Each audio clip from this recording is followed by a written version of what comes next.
So good morning, everybody again. Now let us start the webinar. A little internal message to Mariana. Mariana, can you allow me to switch on my video? So welcome to the webinar on the opportunities for intra-regional trade and collaboration along the textiles and clothing value chain in the MENA region. My name is Matthias Knappe. I hope you can see me soon, but still I can't. Doesn't work. I'm responsible at ITC for our work on textiles and clothing, and I'm also the program manager for our global textiles and clothing program and its application in the MENA region, so-called GTEX and MENATEX. One small clarification with regard to the title. When we say MENA region, we in effect mean the 4 signatory countries of the Agadir region. So we're talking about Jordan, Egypt, Morocco, and Tunisia specifically. I would also like to, at the beginning, thank our development partners that make our work available in the region. And this is the government of Switzerland through its State Secretariat of Economic Affairs, as well as the government of Sweden for in collaboration with the Swedish International Development Agency, SIDA. And of course, our partners in the region, among others, most importantly, the Agadir Technical Unit, which will also later present some of the work. So without further ado, I would like to go into the first agenda item. And would like to ask our partners from the government of Switzerland, especially Mr. Martin Peter, who is the deputy head of the division at the Federal Department of Economic Affairs on Education and Research and also Trade Promotion, to say a few opening words to all of us. Martin, over to you.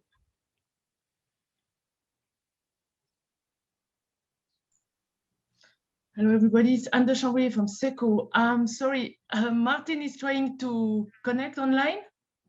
So I ask you to wait, or just he will take the floor when he will be online. Okay, thank you, Anne. Then I suggest we move on to the next one, which was supposed to be a representative from SIDA, but SIDA, unfortunately, due to other important affairs, will not be able to join us this morning. That is why I will ask now Mr. Youssef Trifa, the executive president of the Agadir Technical Unit, ATU, in Amman, to address us, please. Thank you, Mr. Matthias. Ladies and gentlemen, I hope you hear me, because I think that you at least don't see me, I'm sure. Ladies and gentlemen, dear excellencies, good morning, everybody. At the outset, I would like to thank, of course, the ITC and all the funding agencies for conducting the study and inviting the ATU in this webinar to discuss the regional insights concluded from this study. More globally, I would like to thank all of you for implementing and supporting the GTEX MENATEX project, as it certainly contributes to more regional integration. As you all know, the Agadir Agreement is a trade agreement between Egypt, Jordan, Morocco, and Tunisia, and the effort to make this agreement more inclusive geographically is ongoing, as Palestine and Lebanon are in the latest steps of joining the agreement.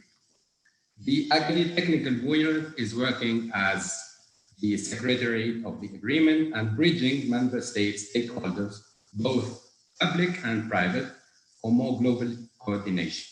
Most of the ATU actions are developed in order to contribute in reducing the cost of trade and intra-trade, which is seen as one of the bottlenecks of the regional integration and sustainable establishment of regional value chain. There will be later, as you have said, Mr. Matthias, a detailed presentation around the ATU's action dedicated to the textile and clothing sector.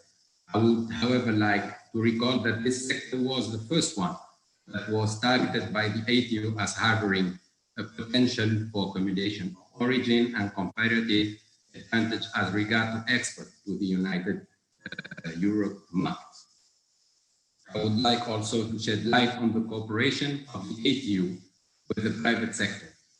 An Agadir Business Council, which gathers major businessmen unions in the member state, was established in 2016, and the Agadir Business Council has very focused objectives, among which activities that are targeting to establish effective partnership and enhance industrial integration at the sectorial level, including textile and clothing. And as we are speaking about regional integration and connections, I am pleased to announce that the Agadir Business Council and the ATU are about to go live for an Agadir Business Partnership Network end of June. This is an exhaustive and user-friendly network database of businesses in the Agadir area, which should foster and ease bridging economic cooperation. And we encourage all the businesses that are present today to have their companies registered on this network. Finally, I would like really to thank the EU for its consistent and constant financial support to the ATU and to all the European countries' development agencies for the support to the Agadir member states for projects that are promoting regional integration. And to this regard, I would like to see the opportunities to announce that the ATU and the ITC are currently in the latest steps of preparing a concept note for a project dedicated to support the Agadir member states SMEs toward the creation and consolidation of regional value chains in a couple of sectors, including the textile and clothing. This project addresses most of the recommendations that the current studies has highlighted. And this includes, of course, the SME's competitiveness and the reduction of non-tariff barriers for intra-trade. Thank you very much for the invitation of the ATU and wishing all of you a successful webinar. Thanks. Thank you very much, Mr. Youssef Trifa. Actually, we saw you, we still see you. That's good news, and you can also see me now. So with this little technical glitch, we managed to overcome. So I also saw that Martin was ready. So can I give the floor now to Martin Peter from the State Secretariat of Economic Affairs of the Government of Switzerland. Peter, to you. Yes, good morning, everyone. I hope you can hear me fine. Yes, yeah, we can. You do? Very good. But we can't see you. You can't see me. Can you see me now? Yes, we can. All right, all right. Okay, good morning, everyone. It's a great pleasure to be with you this morning, at least virtually. It's great to see that so many people are participating in this webinar. And I would first of all like to thank the ITC, our partner, for organizing it. My name is Martin Peter, and I'm the Deputy Head of the Trade Promotion Division at the State Secretariat for Economic Affairs in Switzerland, short SECO. As we all know, trade is a very important engine of growth that creates jobs, reduces poverty, and increases economic opportunities. And it therefore also plays a key role in the economic recovery after the pandemic. Trade facilitation and efficient logistics are important elements to make full use of trade's potential benefits. And it is in this context that SECO supports ITC's Global Textile and Clothing Program, in short GTEX, and its workstream in the Middle East and North Africa, short MENATEX, to promote textile and clothing exports. We are very pleased that in the MENA region, the Swedish SIDA has joined SECO as a funding partner. The objective of this GTEX program is to stimulate employment and income generation along the entire value chain, from sourcing to the access to important consumer markets. The program seeks to promote capacities and also to promote dialogue and collaboration between public and private sectors. Apart from tailored interventions in each country at the level of business support organizations and enterprises, SECO's contribution to the program also includes a global module on knowledge management and the sharing of experiences between program beneficiaries, as well as on establishing strategic linkages with other important international initiatives. And in this same vein, a specific regional component of the program, comprising the 4 signatory countries of the Agadir Agreement, Egypt, Jordan, Morocco and Tunisia, will hopefully enhance regional collaboration and trade in the textile and clothing sector within the MENA region. It is indeed very encouraging to see that thanks to the program GTEX, new sourcing relationships could already be established between Tunisia and Egypt, for example. We of course hope that the study to be presented today, which was undertaken by the ITC in close collaboration with the Agadir Technical Unit, will contribute to foster even more inter-regional trade.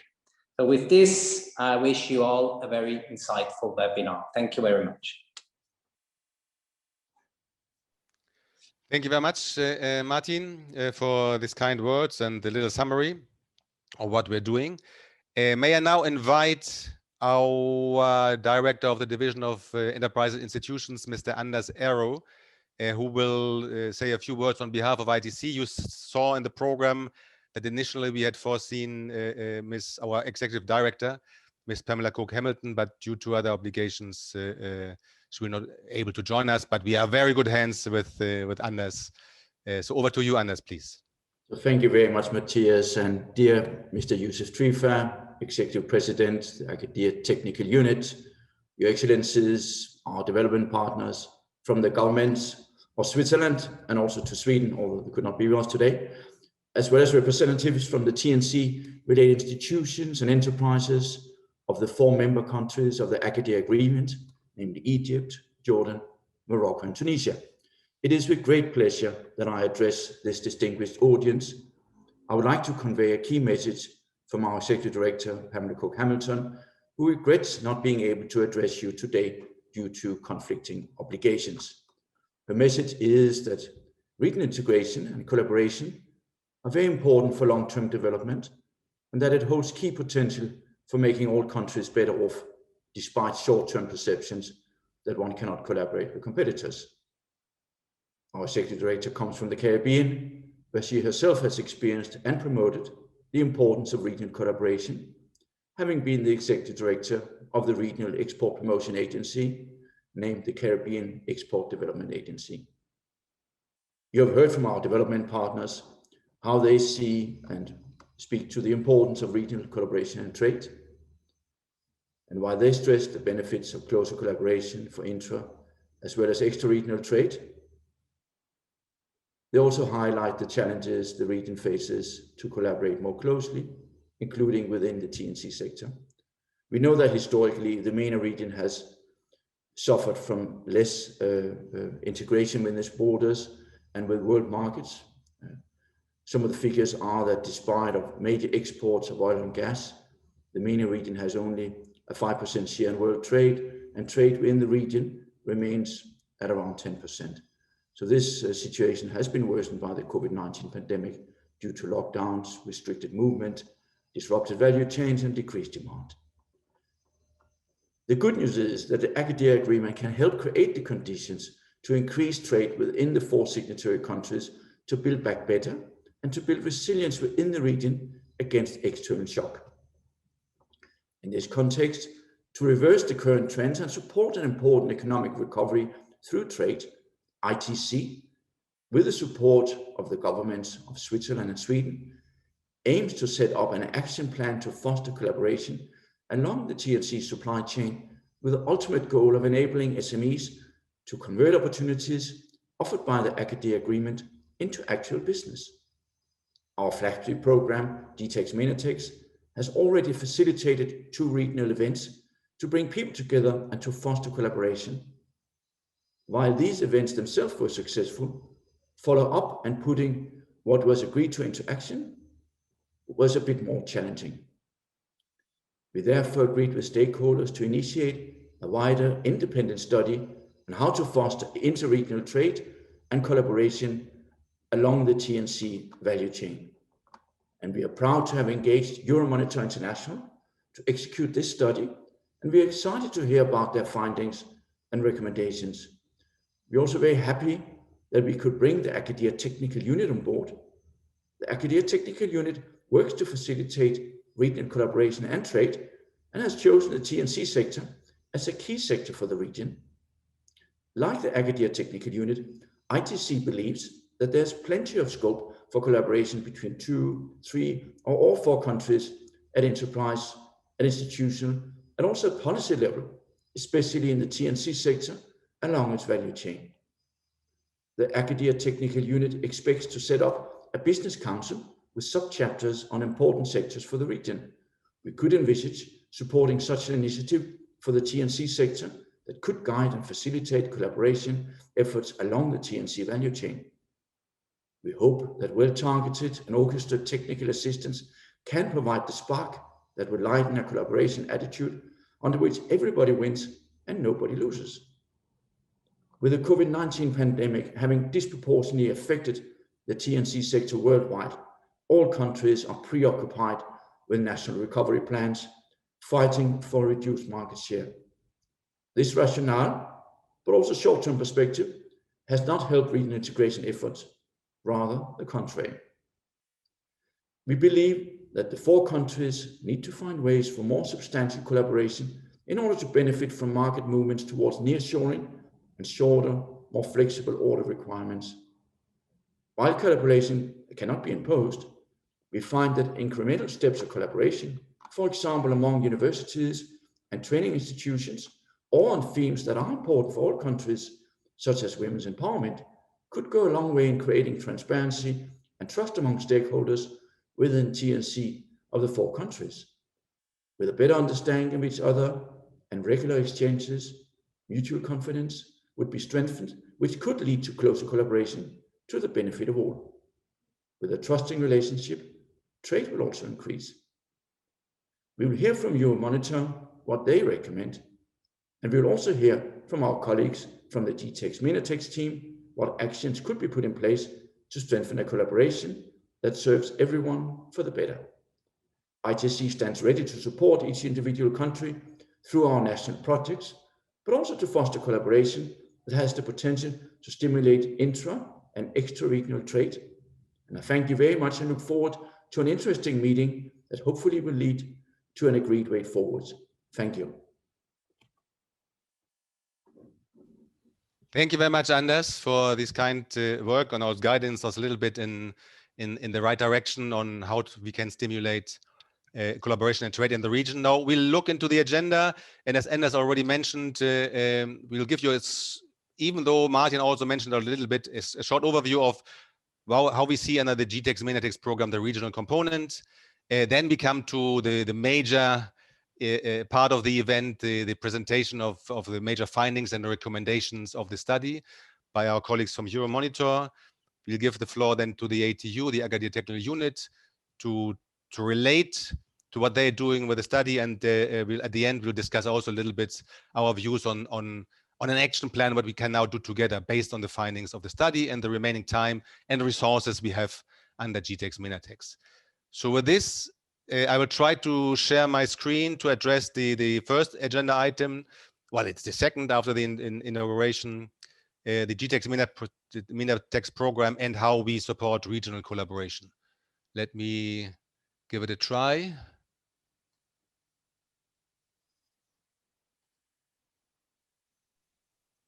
Can Mariano or someone just tell me? Yes, we can see your screen. Okay, good.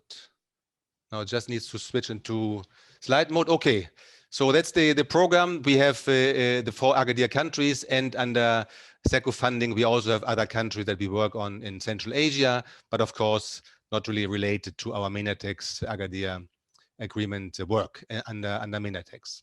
And we have our 2 development partners, SECO and CEDA, so Switzerland and Sweden.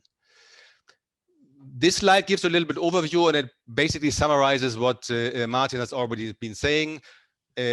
Just for you as the context, many of you know it, but we want to overall create jobs, good jobs in the region, in the textiles and clothing sector.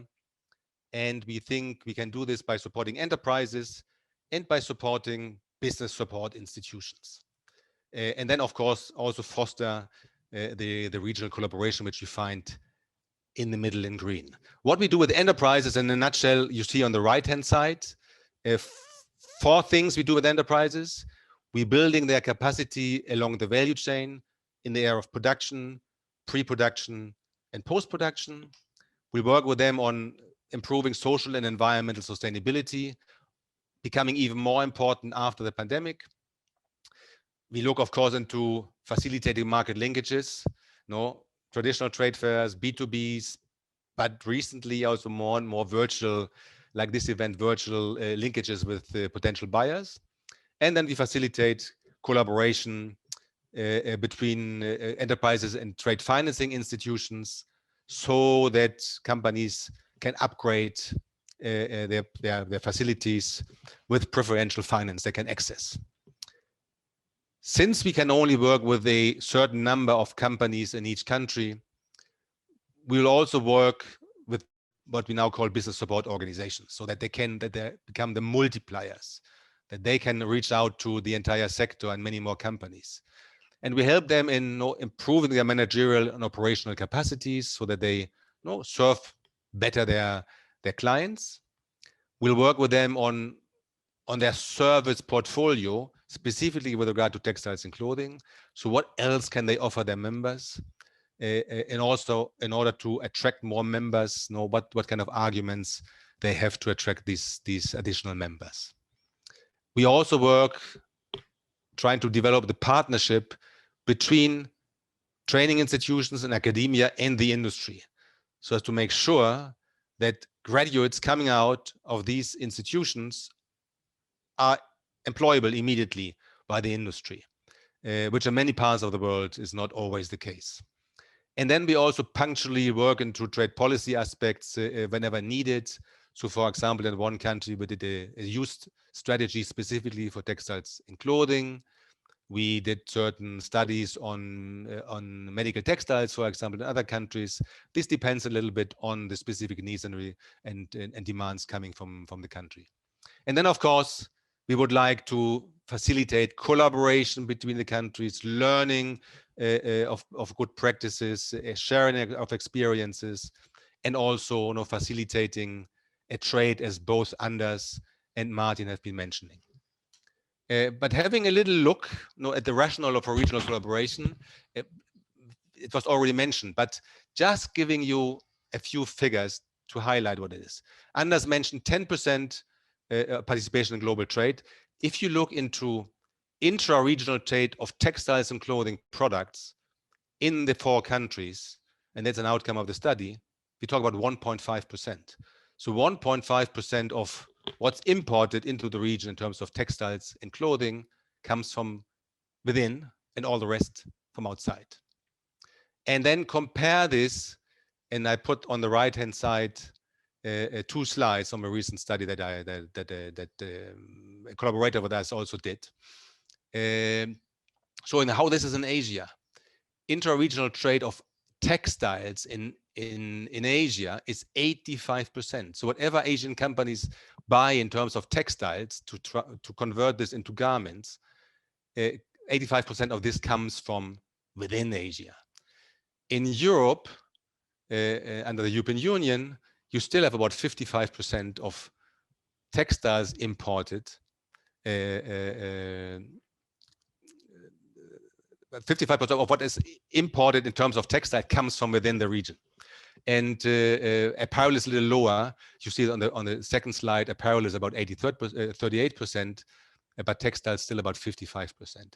And then you say, okay, these are different regions. But if you look into a region like Central America, which is somehow similar with regard to the US market than Agadir is with regard to the EU market, you still have about 22% of all the textiles that the country's combined import come from within, and not the 1.5% of what's happening in the Agadir region. So there's certainly something that need to be improved, and some collaboration being enhanced here, because overall regional supply chains are a key feature of world trade in textiles and clothing. Everybody who is important in world trade in textiles and clothing is really collaborating and importing also from the region.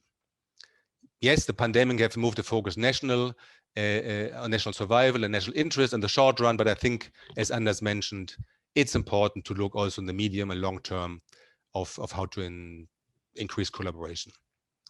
And some of the changes that were there already but have been accelerated now by the pandemic, talking about nearshoring, talking about is quicker returns and orders, agility, I think could also be addressed more easily if there were more collaboration and trade within the region.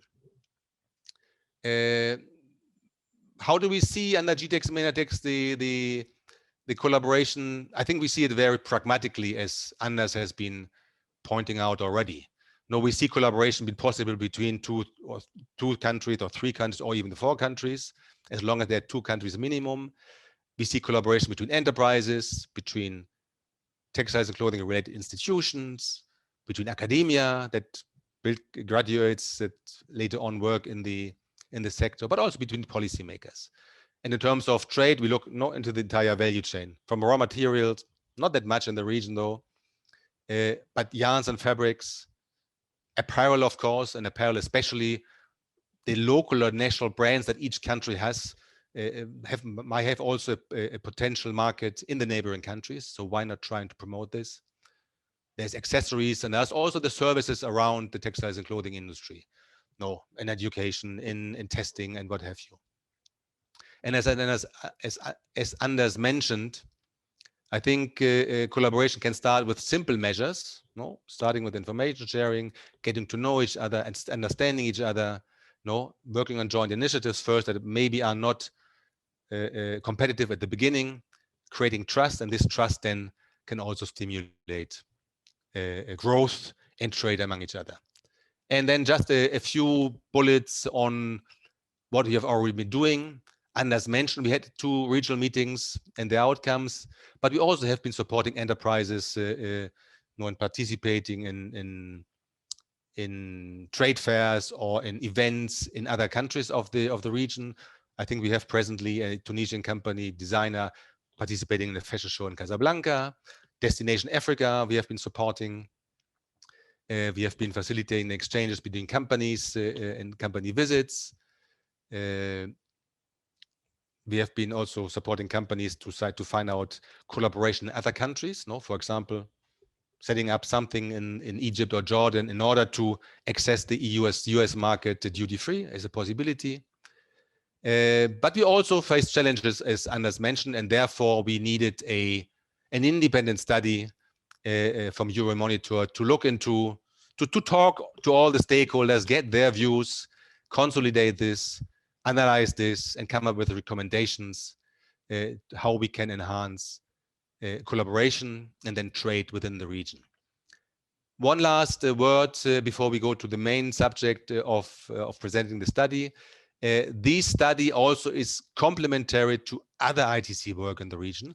I think Mr. Youssef already mentioned that we are planning, ITC plans a new project with the Agadir Technical Unit, but we also complementing earlier work of ITC on, for example, non-tariff measures. We had a project on strengthening regional integration in Arab states by addressing trade obstacles and non-tariff measures. This is not only the 4 countries, but also the 4 countries.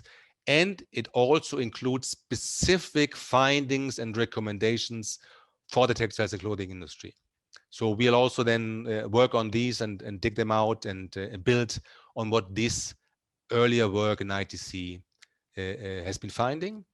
And also we are collaborating with an ongoing project on the Euromed Trade Help Desk that our colleagues are doing, that tries to bring transparency into the region, covering altogether 9 countries, including all the 4 Agadir countries. So if we come, for example, to creating a database or a platform for exchanges, this is already something that has been started by our colleagues under the Euromed Trade Help Desk. So be assured that there is that we build on what has been done before and what's ongoing, so that we have even more strengths and forces to address all the aspects needed to facilitate collaboration and trade in the region. That brings me to the end of this small introductory remark about the program, to the context. You have my email address, and you have our website also, in case you would like to have more information. So with this, I would now invite our colleagues from Euromonitor International, and I think it's especially Balaji and Enji who will make their presentations. Balaji, yes, we see you. That's good. Can you try to upload also your presentation? Yes. Before that, I would like to introduce myself. I'm Balaji Anand Sagar, consultant from Euromonitor International. Good morning, everyone. And I worked alongside Engineer Geeb from our company, and with the best contribution of ITC and Matthias on the project. I'll share the screen. I'll share my presentation. To optimize the bandwidth, I'll have to go off the video. Okay.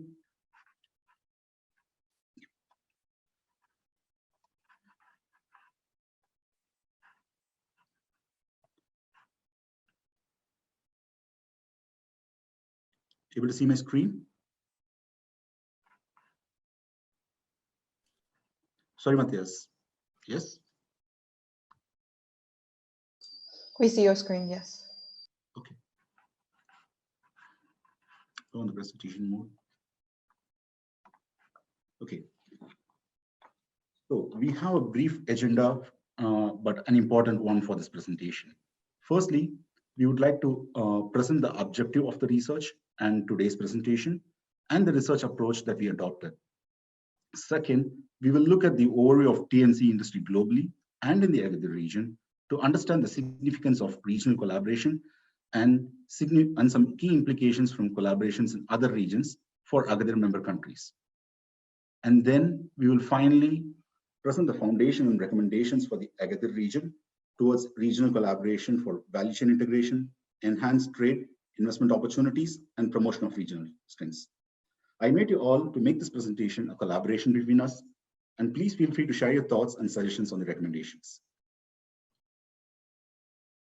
The core objective of this study is to understand the potential areas of collaboration and emphasize the need to collaborate at a regional level. To achieve this objective, we at Euromonitor engaged with trade advisors in ITC and conducted in-depth discussions with key stakeholders in the T&C industry of the 4 markets. The key stakeholders were high officials of T&C companies, technical and trade institutions, and ministries across the 4 member countries. The trade statistics accounts for 2019 to avoid any bias caused by the impact of COVID on the T&C industry in 2020. However, the analysis is reflective of the current situation, and the recommendations address the need of the industry post the impact of the pandemic. In the next few slides, we will see the overview of the global T&C industry and the Agadir region, importance of collaboration, and some learnings that could be potentially adopted for Agadir region.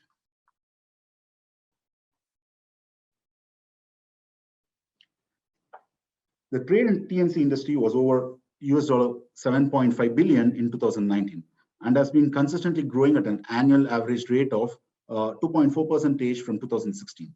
The key consumer trends that influences the growth of the industry are the significant adoption of fashion prints in the EU and the US, consumer attitude to look good on the budget, coupled with ethical consumption towards a sustainable environment. There are key demands from buyers that influences the industries, which are like fast fashion model to meet consumer demands in terms of personal style and price, preference to outsource production to nearby cost competitive locations, and to T&C industries that offer a holistic solution. With the impact of COVID, virtualization has pushed the industry to digitalize. These trends, such as hyperconsumption of fashion, cost-conscious purchases, and emphasis on sustainability, arises primarily from the EU and US and directly attributes to a significant proportion of imports of finished products. Having looked at the global scenario, we will delve into the T&C trade of the Agadir region and understand the importance of collaboration in the Agadir region. From trade analysis along the value chain of the Agadir region in 2019, we understand that the region's trade balance was in deficit, close to $1.2 billion. This is primarily attributed to the imports of intermediary products.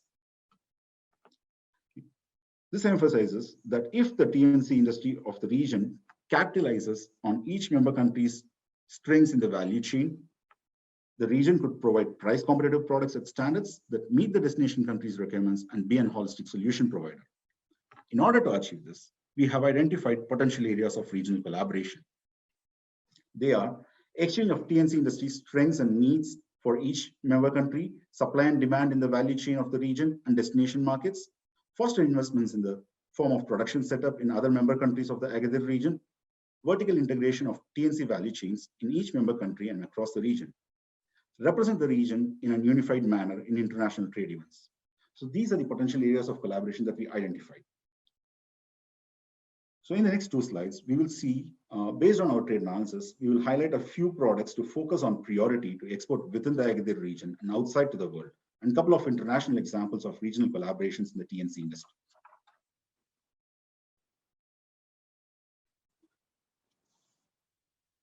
To reduce the trade deficit caused by the imports of raw materials and intermediaries, we will look at the key products which has the maximum potential to export within the region in these value chain stages by each member country.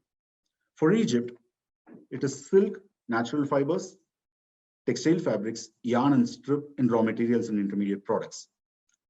Wool, artificial and synthetic fibers, carpets and textile floor coverings are the products of priority for Jordan to export within the region based on the export comparative advantage.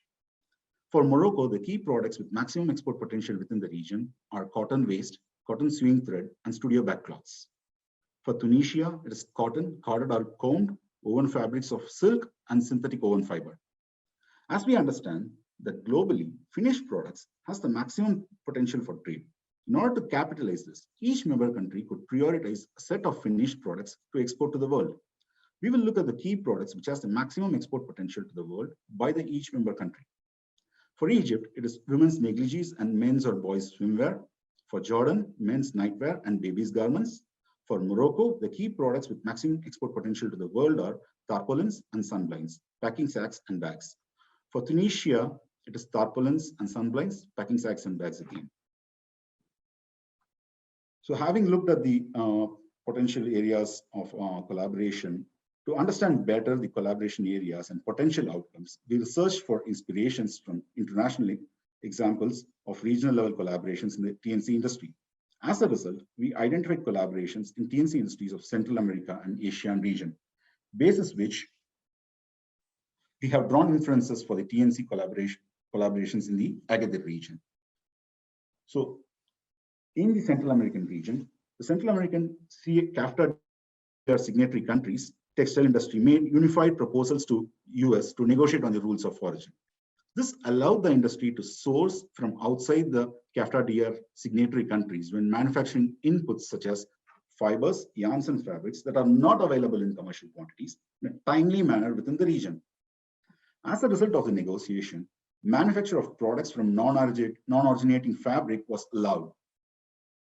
The vertical integration of several companies operating in the domestic textile and clothing industries helped them develop capabilities beyond the traditional cutting, making, and trimming, such as producing their own inputs like cotton and setting up design departments. These capabilities supported the development of T&C sectors at a country level and at a regional level. Collaboration by Central American export companies on logistics and transportation helped the industry improve efficiency, reduce lead times, and cut costs. The region also involved in joint marketing events. Now, these collaborations directly imply the significance of integrating value chains at regional level, unified negotiations on ROO with rules of origin with the EU, identifying common areas of interest to collaborate and increase competitiveness and represent Agadir's T&C industry as one unit in the international trade events. Another example of regional collaboration in the T&C industry is the ASEAN region. Let's look at the key collaboration areas that ASEAN pursued. ASEAN member countries, governments supported the formation of growth triangles. The growth triangles are basically the sectoral T&C clusters driven principally by the operations of multinational companies. Examples of growth triangles are Indonesia, Malaysia, Singapore, Indonesia, Malaysia, Thailand, Brunei, Indonesia, Malaysia, Philippines. So in order to achieve these growth triangles, collaboration initiatives were taken at different levels. The government support was extended by signing a memorandum and the collaboration initiatives in the T&C sector of at ASEAN level was driven by coordinated efforts of AFTEX, the Asian Federation of Textile Industries. This is a regional alliance of T&C institutions. AFTEX facilitated the collaboration initiatives by creating linkages among the growth triangles. So this is important because there should be an alliance of institutional level entities to bring about linkages between enterprise and the policy level entities, and also facilitate the discussions and meetings that Matthias commented about. So the key learnings from the ASEAN's T&C industry are the importance of political support, involvement of institutions and initiatives of large enterprises to be open and to collaborate. So this is across the levels in each member country and across the region. So having seen the global trade overview and the trade in Agadir region, we will move on to the next part of the presentation, which is key, which is the recommendations. I invite you all to take part in the recommendations and feel free to express your opinion and thoughts and give feedback on the recommendations that we have here. So the first part of the recommendations is the foundation, which is the work that could be done by Agadir Technical Unit and the ITC. The Agadir Technical Unit may play a pivotal role in facilitating the execution of recommendations for developing intra-regional trade exchanges in the T&C sector, value chain integration, and investment relations. ITC could support the Agadir Technical Units in its role. The recommended actions for Agadir Technical Unit are raise awareness and knowledge of the potential advantages of accumulation of rules of origin for enterprises and trade organizations in the member states. Facilitate the development of institutional relationships across member states and facilitate technical trade and promotional meetings. Facilitate the collaboration towards collective exports and engage with logistic providers that connect the four countries in order to find solutions to suboptimal transportation servicing the region. Create a dedicated textile and clothing committee in the Agadir Technical Unit's Business Council to facilitate business exchanges among the four countries.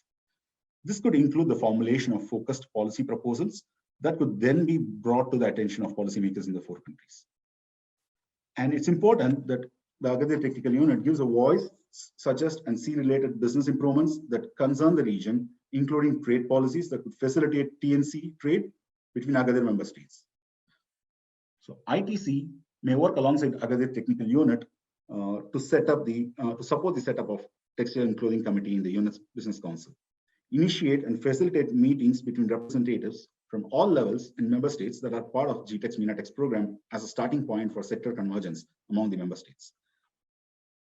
Facilitate interaction to exchange information and knowledge and encourage networking relationships among various stakeholders at enterprise, institutional, and policy levels.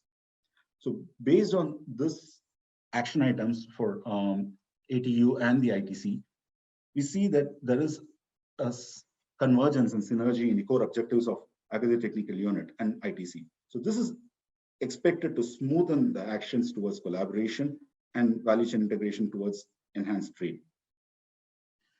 With this foundation, we would jump into the recommendations one by one, and I'll stop after each recommendation you can let Matthias moderate to ask if there are any questions or any suggestions or any feedback on same. The recommendations are structured in such a way that there is a priority timeline, which is short term, which has to be accomplished within 2 years. And we present the recommendation first and the action items by enterprise, institution, and government level, the actions that needs to be taken at each level, and then the expected outcome.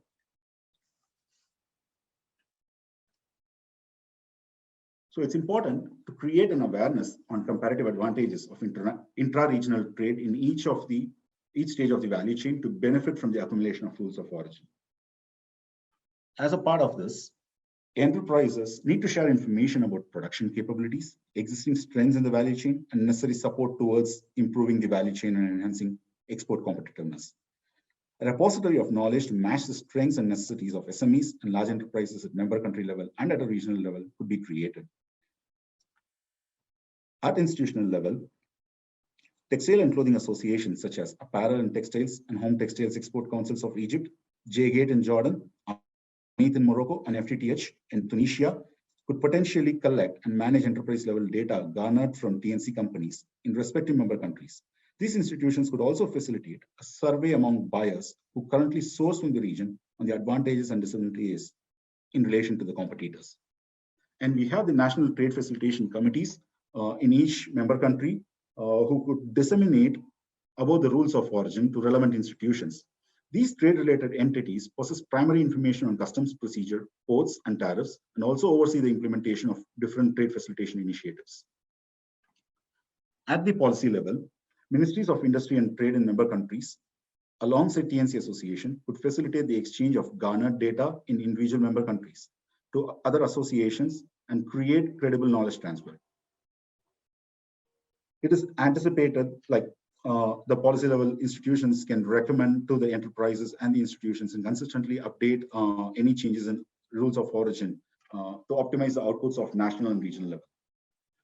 The expected outcome of this recommendation and the action items is that identification of key enterprises in each member country and the Agadir region to exchange goods, technical know-how, and enhance trade within the region. Gaps in knowledge between SMEs and large enterprises is about to be bridged, and accumulation of rules of origin could be accomplished with more frequent and consistent collaboration towards enhanced trade within and outside the region. The outcome is dependent on sharing of supply and demand data in each country. I'll stop here. I'll pause here for a minute, and if you have any questions or suggestions or viewpoint on this recommendation you would like to take. Okay, thank you, Balaji. This is Matthias. So if you have a question, you can either raise your hand, your virtual hand, by this icon with a hand, and we can give you the floor so that you can actually speak, or you can put any questions you have in the question and answer box. There's already one question there, but I think it's more related to the Agadir technical unit. So we're not forgetting this, but we're not using this question right now, but I think after the presentation of the Agadir technical unit. So is there any specific question with regard to this recommendation? Marianne, I can't really see the hands. Maybe you can help me if there's any. Yes, I'm also waiting. There's none for now. Okay, so maybe I can ask the question, Balaji. I think it's important that the countries share the information about the production capacities and also possible demand for certain products within the region. While the production capacity, you have databases in each country, every country knows who produces what, more or less. The question is how to can integrate these databases. But I think the more difficult part would be to identify the actual demand for certain products. How would you foresee this? The demand outside the region or within the region, right? No, the demand within the region for products that could be sourced within the region. So there are certain competitive advantages which we have highlighted for intra-regional trade by the value chain stage in the report, which would help the companies prioritize that. And when there is a demand, they can create an online platform, which is also one of the recommendations that we have given in this study, where we have the online platform, common online platform, which can be accessed by all 4 member countries' enterprises, where they log in their requirements, demands based on their buyer requirements. And then if there is a supplier inside the region, they can opt for it. Does it make sense? Yeah, for me, it's fine. Yeah. There's no hand. There's one. We have one hand. Matthias, sorry, we have one hand raised. So please just for you and Balaji, change your channel to English, and I will allow Abid Samir to talk. Abid, you can open your mic. Bonjour à tout le monde. Oui. Donc je suis. Est-ce que je peux parler en français? Yes, you can. Yes. Merci beaucoup. Parce que mon anglais n'est pas assez fluide, donc je préfère parler en français. Bonjour tout le monde et merci pour cette occasion d'enrichir la discussion sur l'implication d'Agadir dans le processus d'intégration interrégionale. Je pense, je dois remercier Monsieur Bargil pour l'analyse, les analyses faites, mais juste j'ai voulu insister sur un aspect qui me semble important et même très important lorsqu'il a évoqué les règles d'origine. Je pense que cet aspect mérite un approfondissement parce qu'il pourrait être lié, lu de deux côtés. On peut donc le considérer comme un élément d'encouragement de l'intégration et également un élément pour attirer les investissements. Comme on peut l'interpréter du côté lorsqu'on évoque surtout les barrières non douanières, c'est-à-dire tout ce qui est système de qualité, tout ce qui est des précautions pour la production, pour le design, pour le marketing et tout. Donc, ça pourrait constituer une entrée pour, si vous voulez bien, entre guillemets, le freinage de l'effort d'intégration. Juste, j'ai voulu attirer l'attention de l'intervenant sur cet aspect et il me semble que c'est un aspect qui mérite beaucoup d'attention si on veut renforcer cette intégration régionale ou sous-régionale. Je vous remercie. Balaji, you want to? Matthias, pardon, je ne connais pas le français très bien. Matthias, could you please help me? I wasn't able to change the channel as well. I tried. Sorry. Yes, I can, but I have a better English. I can explain the situation, but I have bad English, and I thank you for analyzing this aspect related to origin, rule of origin. For me, the rule of origin represents two aspects. The first one is related to facilitation and empowerment and enhancing for investment and intra-trade. And the second aspect is to the rule of origin are related to the technical barriers. Mm-hmm. So we can focus on mainly on this aspect of technical barriers because one day it will be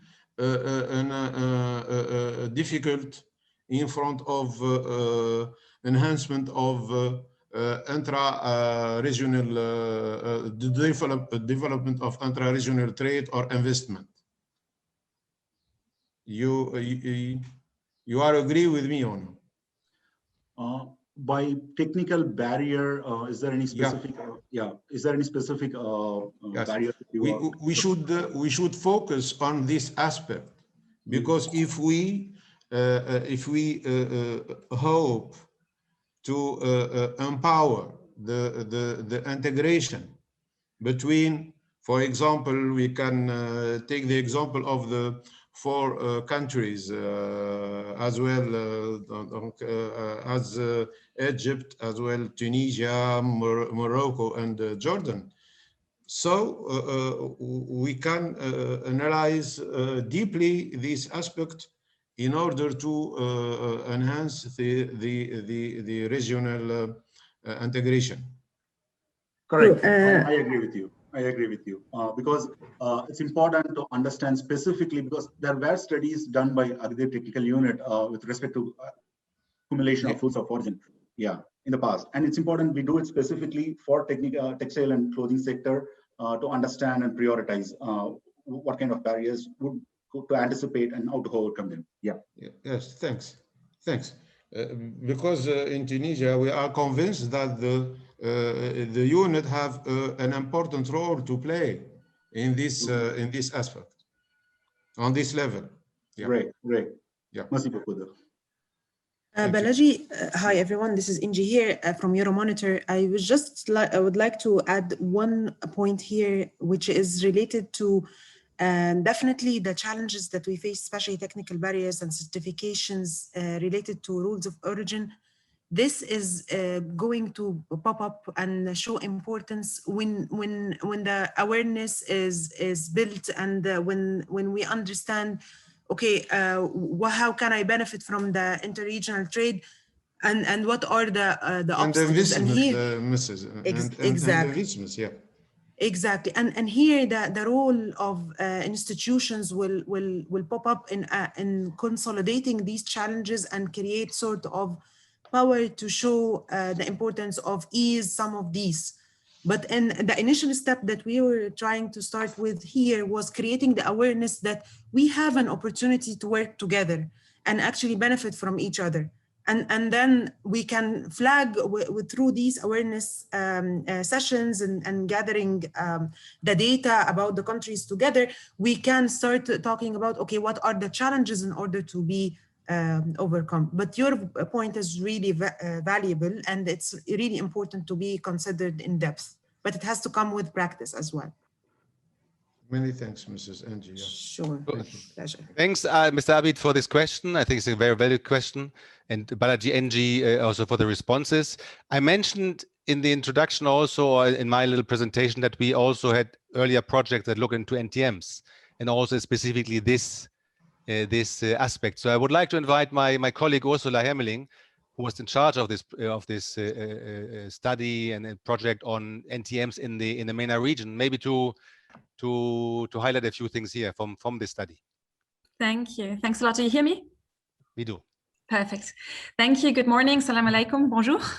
Thanks for having me. Yes, indeed. It's a great occasion to complement what we've just been hearing with the insights of the work that we have been doing in the region. So I'm heading the ITC, the International Trade Centers Program on non-tariff measures, and we have done quite some work in the MENA region, particularly looking at trade barriers that businesses encounter, not only in inter-regional trade, but also extra-regional trade. So we can compare, we've spoken to thousands of businesses across the region to really understand what is actually hampering them benefiting from all those agreements at the moment. And I just want to share maybe 3 points. I mean, there's an entire book published that you can read, but I want to limit it to 3 points, and rules of origin would have been my first as well.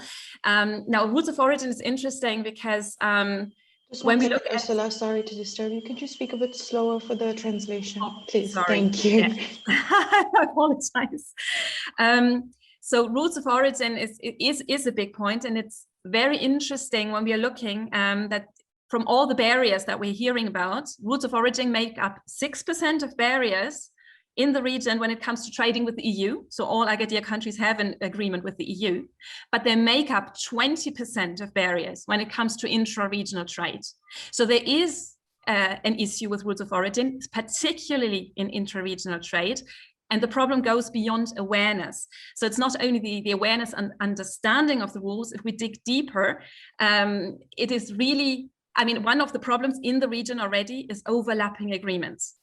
Different certificates of origin that they could use in intra-regional trade. There's Agadir, which uses the Euro 1 certificate. There is the GAFTA, the Greater Arab Free Trade Area with a certificate, now comes for some of your countries as well, the AFCFTA, which then again, we'll have to see what kind of certificate there is. So already that leads to confusion, not only with businesses, but also customs officials. So using preferential trade arrangements is not as simple, and the certification procedure that is very difficult or perceived very difficult by exporters, meaning that there's sometimes high cost related to receiving the certificate of origin and important delays. So often businesses tell us it's easier to use MFN than trying to get the certificate. And that's a big, big problem in operationalizing intra-regional trade. The second and third point are about customs clearance procedures. So that it touches upon the wider trade facilitation, as was mentioned before, that makes, at the moment, intra-regional trade quite unpredictable because of the time delays that are encountered at the border. Now, when it comes to activating intra-regional value chain development, obviously predictability of trade is important. So one has to look at the trade facilitation measures beyond only textiles and clothing, and what was mentioned earlier as well, labeling requirements and technical barriers to trade per se, that they're very, very different across the countries and also hamper businesses from exploiting opportunities that are intra-regional. So I just wanted to flag those points that are important ones coming out of the work that we have been doing.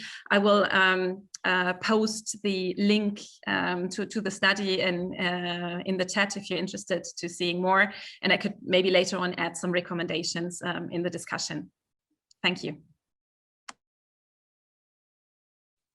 Thanks, Ursula. Very useful compliments there. We have one more hand raised, I think from Tunisia, Mr. Haboui. Yes. Ujema. Just a second before he opened his mic. Balaji, just change your in the interpretation button, changing to English, so you can listen the translation in case they speak French or Arabic. Can you just help me with the, yeah, 1 minute. You can stop sharing your screen if you want, and then it's on the bottom part, so you can listen the translation. Okay, just a minute. Okay, in the meantime, can you give the virtual floor to Mr. Haboui? Yeah, you can open your mic. Vous pouvez parler, Monsieur Haboui.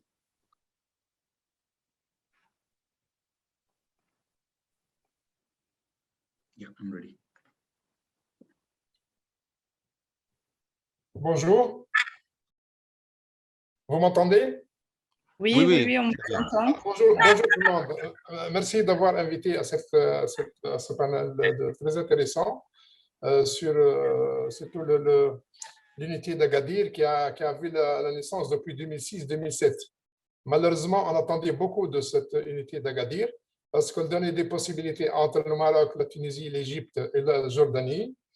Mais malheureusement, je pense que l'aspect politique a été toujours présent et que tous les pays n'ont pas joué le jeu.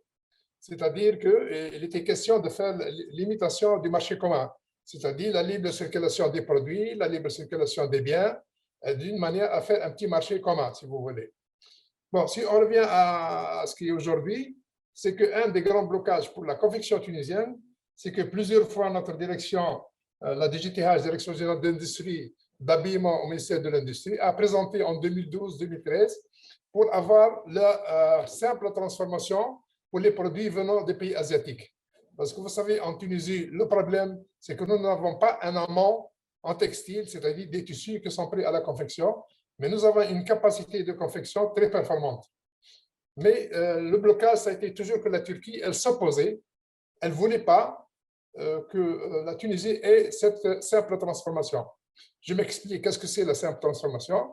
Vous pouvez amener un tissu, par exemple, du Pakistan, en prêt à teindre, vous pouvez le teindre, vous pouvez le confectionner, vous pouvez le faire la finition et vous l'envoyez. Ils disent qu'on n'arrive pas à 47% de la valeur du produit. Donc, il ne peut pas avoir l'origine. Alors que la Turquie, si vous voulez, elle amène un écru des pays asiatiques, elle paye 6% à l'entrée en douane, et puis elle procède à la transformation en prêt à teindre, en teint, en imprimé, et puis ils peuvent vendre ça en Tunisie, au Maroc, en Égypte, comme avec les règles d'origine. Je pense que si l'unité de Gadir ne se focalise pas sur ce sujet, je ne pense pas qu'on ira loin. Et je vous remercie.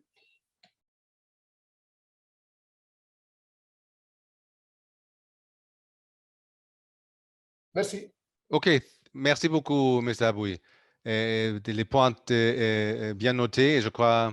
Well, I changed into English so that Balaji also can follow.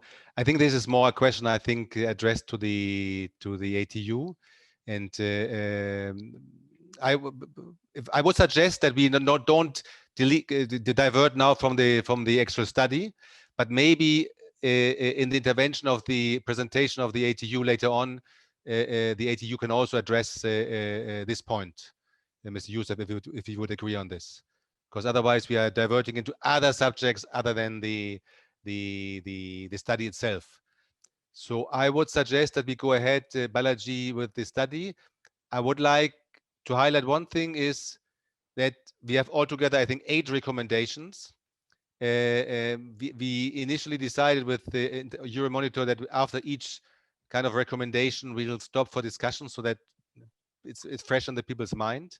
So if you do not have a specific comment or question on this specific recommendation that has been presented, keep it for afterwards, because afterwards, when the presentation is over itself, we'll open the floor again for wider questions and answers. I hope that finds your agreement, and then I would give the floor back to Balaji. Thanks, Matthias. We'll go to the next recommendation now. Okay. So it's important to create a repository or a database of competitive and quickly accessible raw materials for imports from the rest of Africa and potential exports of intermediary and finished products benefiting from the AFTA preferential tariffs.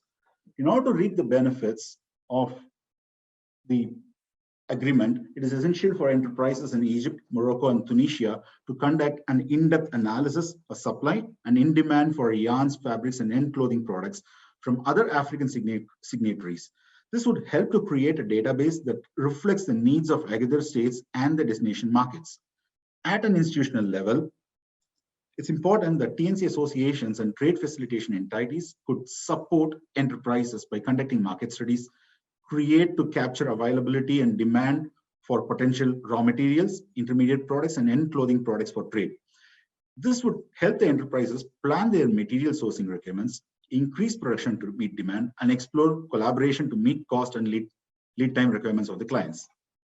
At the policy level, the Ministries of Industry and Trade could support this cause by facilitating discussions between T&C industries of Agadir markets with key signatories of textile industry hubs such as South Africa, Kenya, and Ethiopia to ease the flow of information exchange in a credible manner.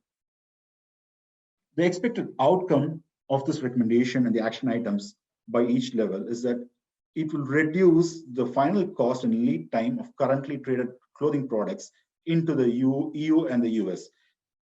It will also support the export of intermediate and final products to the African signatories of the African free trade area. I would pause here and take your opinion and hand it over to Matthias to moderate.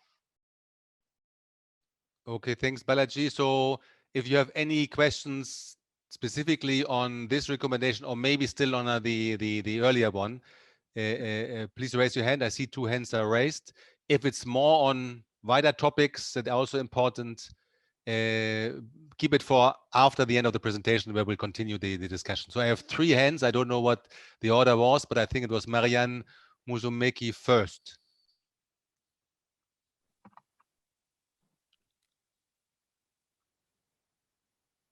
Hi, everyone. Can you hear me? Yes, we can. Please go ahead. Okay, great. I'm going to try to speak in English for Balaji. Thank you very much.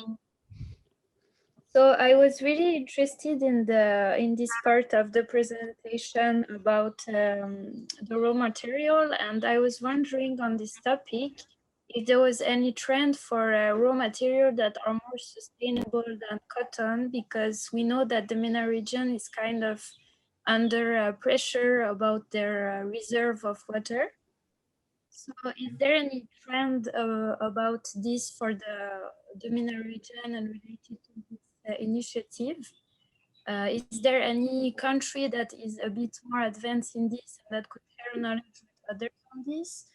And also in this context, how do you see that we can reconcile the demand for the fast fashion and the demand also for more sustainable production of textile?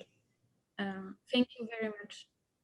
So to address the second part of your question, we saw that during the course of the research, we understood that sustainability and sustainable materials are asked in the EU region, and in order to address the fast fashion trends and meet the EU bio requirements, which is sustainability is one of the requirements also, it's important that the value chain integration has to happen. Collaborations at grassroots level, at the enterprise level has to happen to exchange, like for example, Morocco and Tunisia, who have close trade relations with the EU and with the EU, can transfer knowledge for knowledge of technical abilities and how sustainability can be brought into picture when it comes to producing the end clothing product. But we did not delve into the details of raw materials, which are sustainable raw materials that can be sourced within or outside the region. But when we looked at the comparative advantages, I understand that there are certain natural fibers which are having competitive advantage to export or trade within the region itself. And that is detailed in the report. Like there were several tables for raw materials, and there were natural fibers which has competitive advantage for exports within the region. If that answers your question, I'm not sure. You could ask more if you have anything.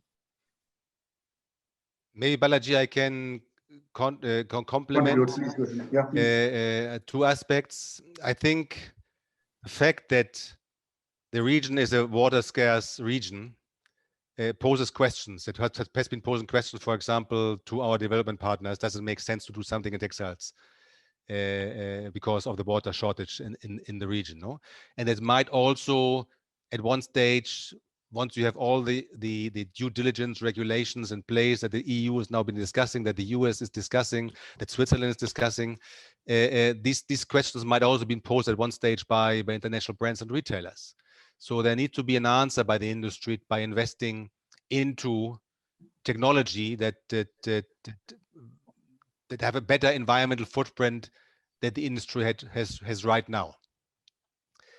So there's certainly a need towards looking into this kind of questions and trying to address both the social, but in this regard, especially the environmental sustainability aspects, because I think only then you will have a good, bright future for textiles, not for garments necessarily, but for textiles in the region. With regard to raw materials and cotton, well, the region hasn't really had much cotton. There's Egypt, no, but when it's not in world terms a large cotton producer, they have the extra long staple, which is something useful to have because it's scarce in the world, and maybe something could be built around this kind of cotton. But I think Balaji also mentioned the African Free Trade Agreement, no, the AFCFTA, and the cotton. And we are working on this together with partners like the International Cotton Advisory Committee, for example. The environmental footprint of African cotton is much better than most other cotton. And this is basically because it's rain-fed, so there is no blue water resources being used, meaning you're not irrigating, you're not tapping water from lakes, from underground, from rivers. No, it's just rainfall. And also the use of chemical and pesticides is much less than in other regions. So if there could be a stronger link by using the raw materials in this regard, cotton from sub-Saharan Africa in the region. This would be another good argument for the industry to promote itself as a environment sustainable and a conscious industry. I hope I've helped a little bit also in responding. Do you have any more questions on this regard, Mariana? Are you satisfied? Marianne? Yes, thank you very much. This was great. Thank you so much. Okay, then we have a question from Nancy Salam. Or I have a request for the floor. Nancy?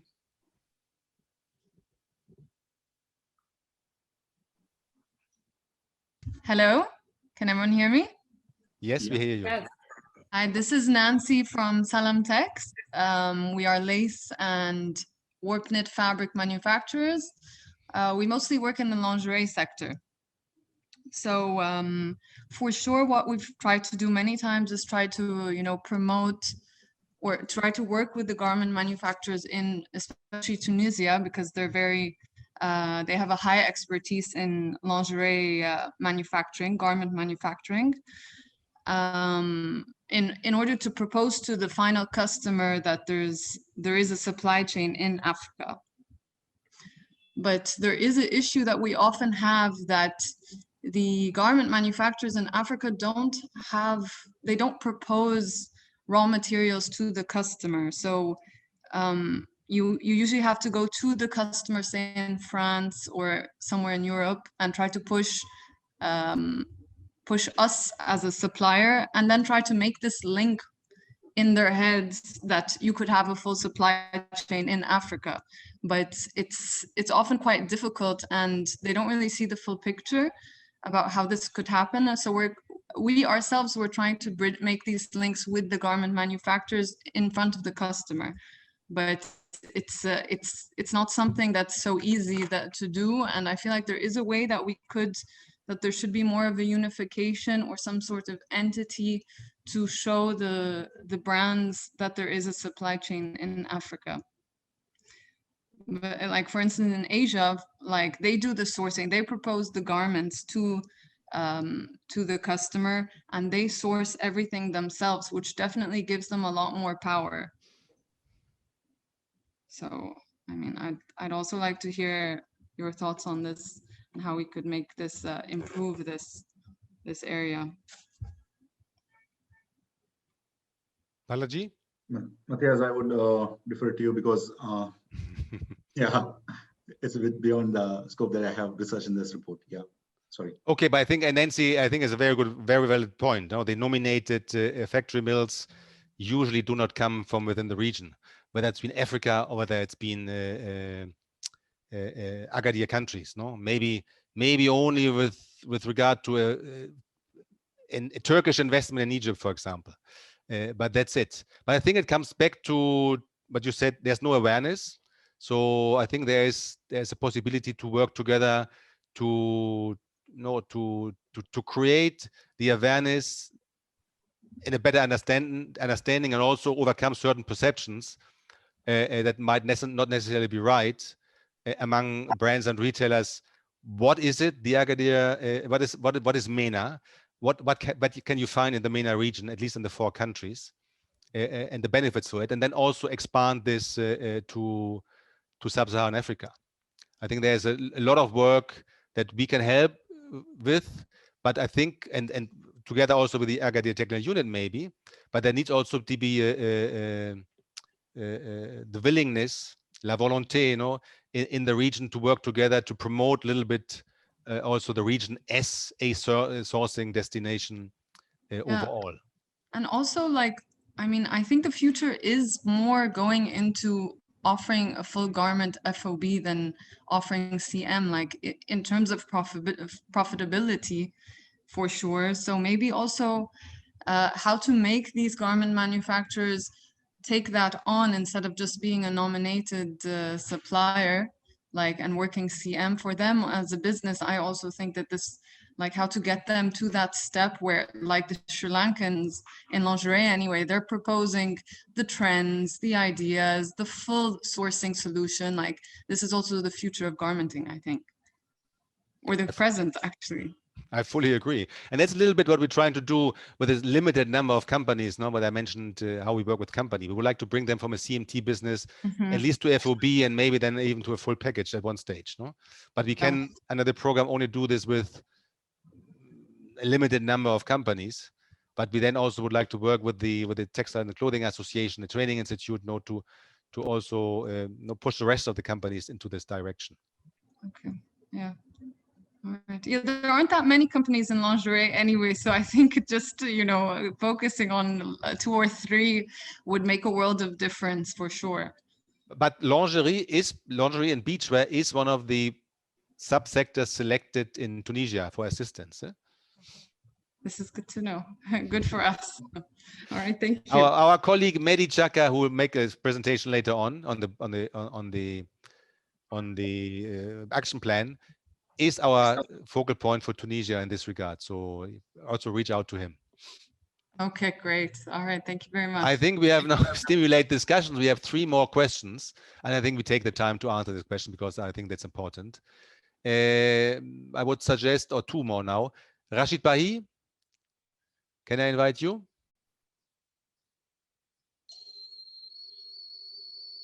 Go ahead, Mr. Bahi. We have opened your mic. Bonjour, on t'écoute. Vous m'entendez? Oui.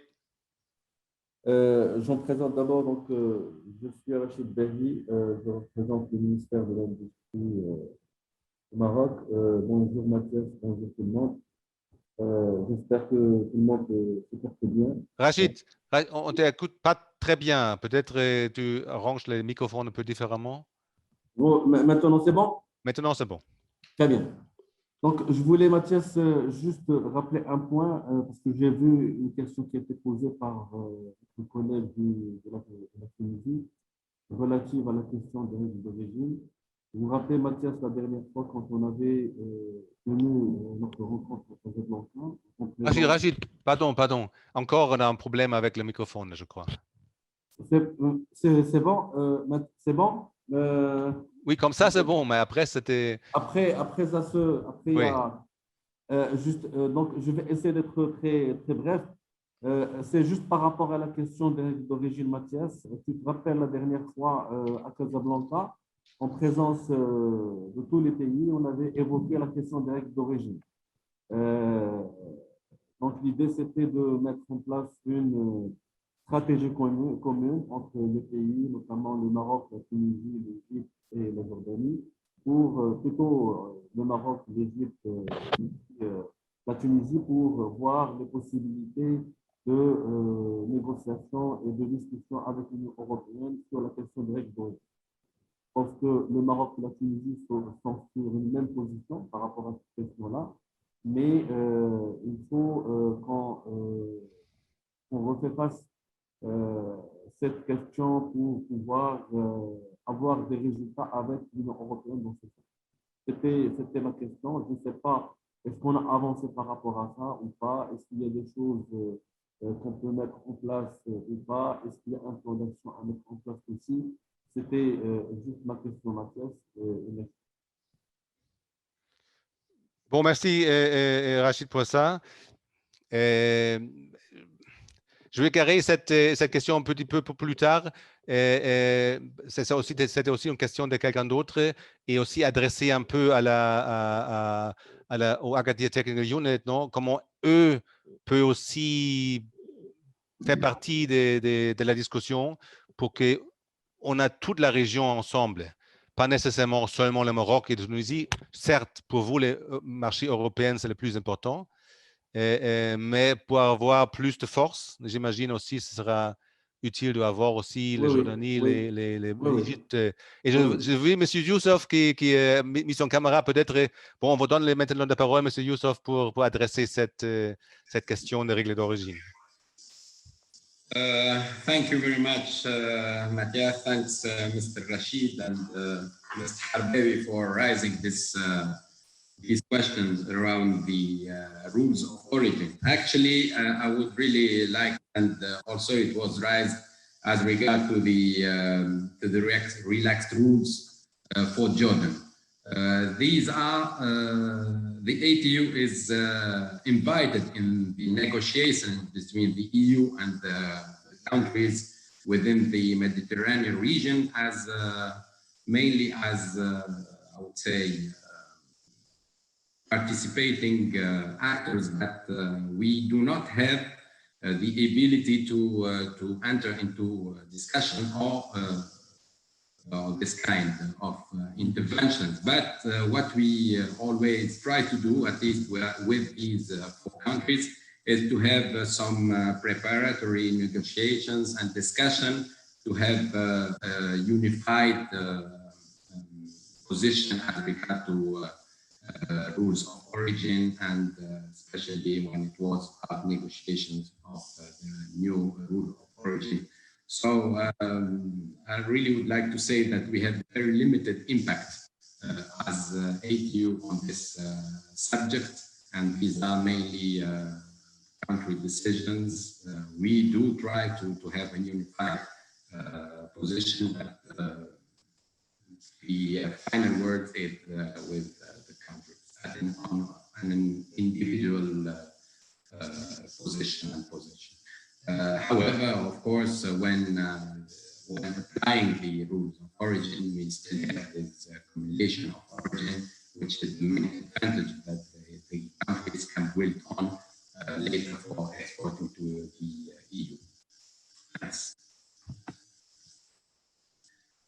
I will maybe after the ATU presentation also talk about some of the actions that we are doing as regard to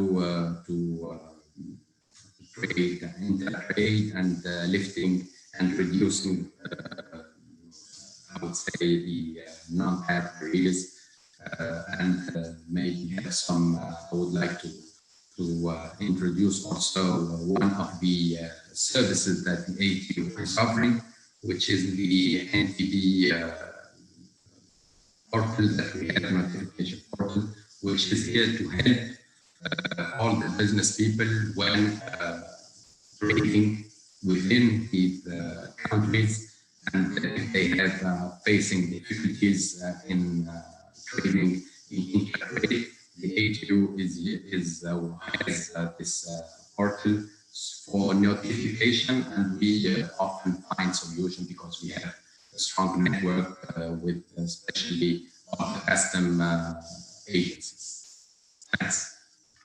I hope this answers the questions. Okay, thank you very much, Mr. Youssef. In the interest of time, and I'm looking a little bit, we are already over time, and we are only at recommendation 3. I would suggest, Balaji, you go through all the recommendation now, and then we'll take consolidated questions towards the end, because otherwise we're also moving into other subjects than the actual recommendation in question. Got it. Got it. I'll go through them. Thanks, Matthias. Thanks, everyone. So the next recommendation is to create one common online platform to showcase sector and company-specific information for networking among the industry stakeholders at all levels. This should include demand and supply, especially intermediate products, sharing of best practices, and establishing a database of enterprises and institutions with their strengths and requirements. In order to achieve this, the action item for enterprise level is that companies should show commitment towards share and update information regularly, and form pilot groups towards collaboration. Trainings and cross-national work opportunities such as internships are also recommended to be part of the online portal to further exchange resources and collaborate. Towards this recommendation, institutional level activities are to facilitate the creation of an online portal with support from the technical unit and International Trade Center. This would enable and simplify collaboration.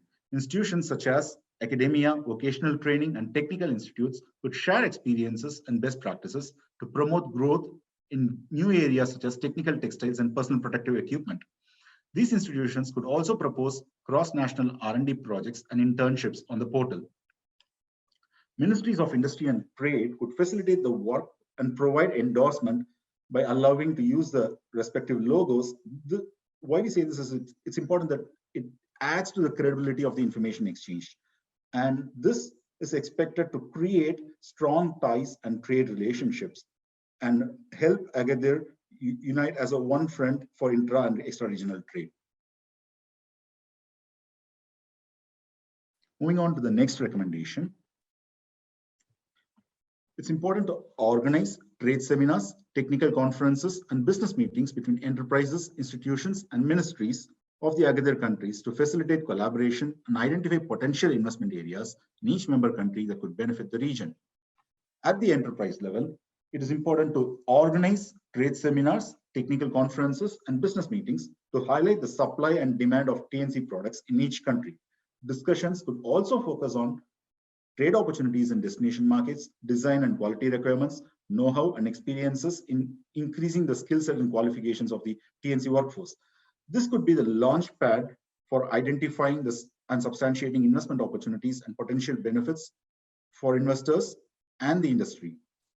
At the institutional level, financial institutions, academia, trade facilitation bodies, and T&C associations, in a nutshell, all institutions related to the T&C sector could cooperate with enterprises to help them define the necessary conditions, put a framework together, and attract investments.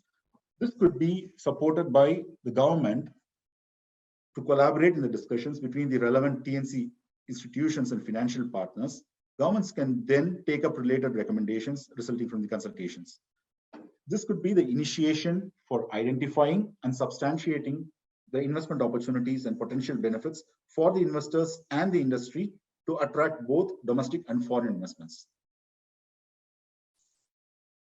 As we saw, the key recommendations that needs to be achieved within the short term of 2 years, let's look at the recommendations that we need to achieve in the next 3 to 4 years. It's important to have a full package solution in the region via regional integration to address the EU buyer demands and also capitalize on the repeat orders. At the enterprise level, being suppliers of packaged T&C solution is desired to meet the requirements of the EU and US. And this requires enterprises to be more open to vertical integration in the T&C sector and in each member country, to collaborate with counterparts in other member countries who complement each other to meet the requirements of the buyers. It is not feasible, if it's not feasible nationally, vertical integration could also be achieved regionally. It is important to label this regional integration solution with a distinct brand name or logo for overseas promotion. At institutional level, trade facilitation and export agencies are suggested to create a database of EU buyers and their seasonal requirements in terms of design, composition, quality standards, and sustainability. Then disseminate the requirements via technical seminars in each member country who could potentially upscale and match the EU requirements. At the government level, the ministries of industry and trade are recommended to facilitate the technical seminars both at the regional level and the national level. This facilitation could be achieved by inviting the T&C companies and promoting awareness in the media. This could also positively influence the enterprises to be more forthcoming and actively involved in vertical integration. As an expected outcome, the competitiveness of the region is expected to increase with providing holistic solutions and meeting the EU buyers' requirements, especially with fast fashion trends that we discussed. The next recommendation is about facilitating cross-national investments to establish production setups or subcontract to small enterprises within the Agadir region. This is expected to minimize the production costs in most promising value chains of the T&C sector, of the whole T&C sector indeed, and increase competitiveness of end clothing products in the destination markets. At an enterprise level, it's important that the rules of the companies capitalize on the rules of origin requirements, and this is likely to reduce the end clothing product prices and improve trade opportunities with the US. At the institutional level, Industrial Council for Technology and Innovation or the Industrial Modernization Center in Egypt are suggested to cooperate with JGate, Garment Design and Training Services Center in Jordan, and ESIT in Morocco, and CETEX in Tunisia, alongside T&C associations in member countries, to exchange technical know-how and experiences and convey knowledge to enterprises towards meeting technical quality and sustainability standards required for the destination markets such as EU and US. And at a policy level, the respective country ministries are recommended to convene and consider the benefits of potential collaborations at enterprise and institutional levels for the T&C sector and their economies. It is recommended to support such collaborative measures by examining the expected results and engaging in discussions with key T&C, textile and clothing industry representatives.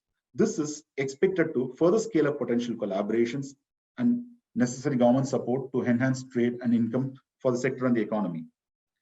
As a whole, this recommendation aims to minimize the costs through the value chain to export price competitive products into the US and the EU. Sorry. The last recommendation that we have for the medium term is to launch virtual industry fairs towards the EU and the US and the rest of MEA, and represent Agadir member countries in person at international trade fairs, highlighting the members' individual and regional strengths. Here, at enterprise level, companies need to support the marketing and promotional campaigns at virtual expos by sharing digital company profiles, showcasing product portfolios and production capabilities with T&C associations and national trade facilitation bodies. They can also review and approve the resulting final promotions and share it with desired target audience, buyer groups of specific products before the campaign goes live. Further, actively monitor campaign results, proactively provide feedback to associations and trade bodies to optimize the future campaigns and follow up on leads generated from these campaigns and trade fairs. At institutional level, with the impact of COVID-19, it is important that the T&C enterprises need to capitalize on the dire need in the destination markets by conducting virtual expos. So collaboration from all types of institutions such as academia, textile and clothing association, and trade facilitation bodies will be essential to successfully build a reputation and credibility for each member country's T&C industry. This will help them showcase the capability of textile and clothing sector in each country at a regional level. And at a policy level, relevant ministries are requested to support or recommended to support with positive statements regarding the national T&C sector and the efforts underway to reinforce regional collaboration along the T&C value chain. This will help meet the demand appropriately in the destination markets, showcase Agadir members' capabilities in the global T&C sector, and attract potential investments and collaborations. With this, we come to the end of presentation of all the recommendations, and I'll open it for discussion and give it to Matthias further. Okay, Balaji. So thanks very much. Now I open the floor for more questions that encompass the 8 recommendations and any other things that you may want to address. I also would like to re-emphasize the fact that for the time being, this is a draft report. That we have, for this reason, we also have the discussion, and you can also send us some comments after the meeting for things that you might agree with, or things, for example, that has been not addressed that you feel are important. Keeping in mind what I mentioned at the beginning, that non-tariff measures, we look at it, but we have already done ITC has done in a different project, a more sophisticated, larger survey on this. So we'll build on this. And also the Euromed Trade Help Desk, which already starts building some transparency in the region by, collecting also enterprise level information for dissemination. But I see 2 hands of who would like to take the floor, and then I see a couple of questions in the Q&A box. Now 3 hands. So maybe Miss or Mr. Adene Hamza, please pose your question. Bonjour. Bonjour. M'entendez? Très bien, merci. Vous m'entendez? Oui, on vous attend. Bonjour. Moi, je voudrais intervenir pour déjà vous remercier pour cette initiative et remercier ITC d'avoir organisé cette conférence assez intéressante. surtout, vous avez évoqué aussi la partie lingerie, la filière lingerie, et pour laquelle d'après la petite expérience qu'on a faite en Tunisie et avec l'ITC dans le cadre de programmes comme TEXA, on a pu justement introduire une spécialité qui est la lingerie, corsetterie balnéaire, déjà en licence co-construite dans l'école IS 3e. Et on a pu aussi organiser un consortium unique, si on peut dire, pour la même filière.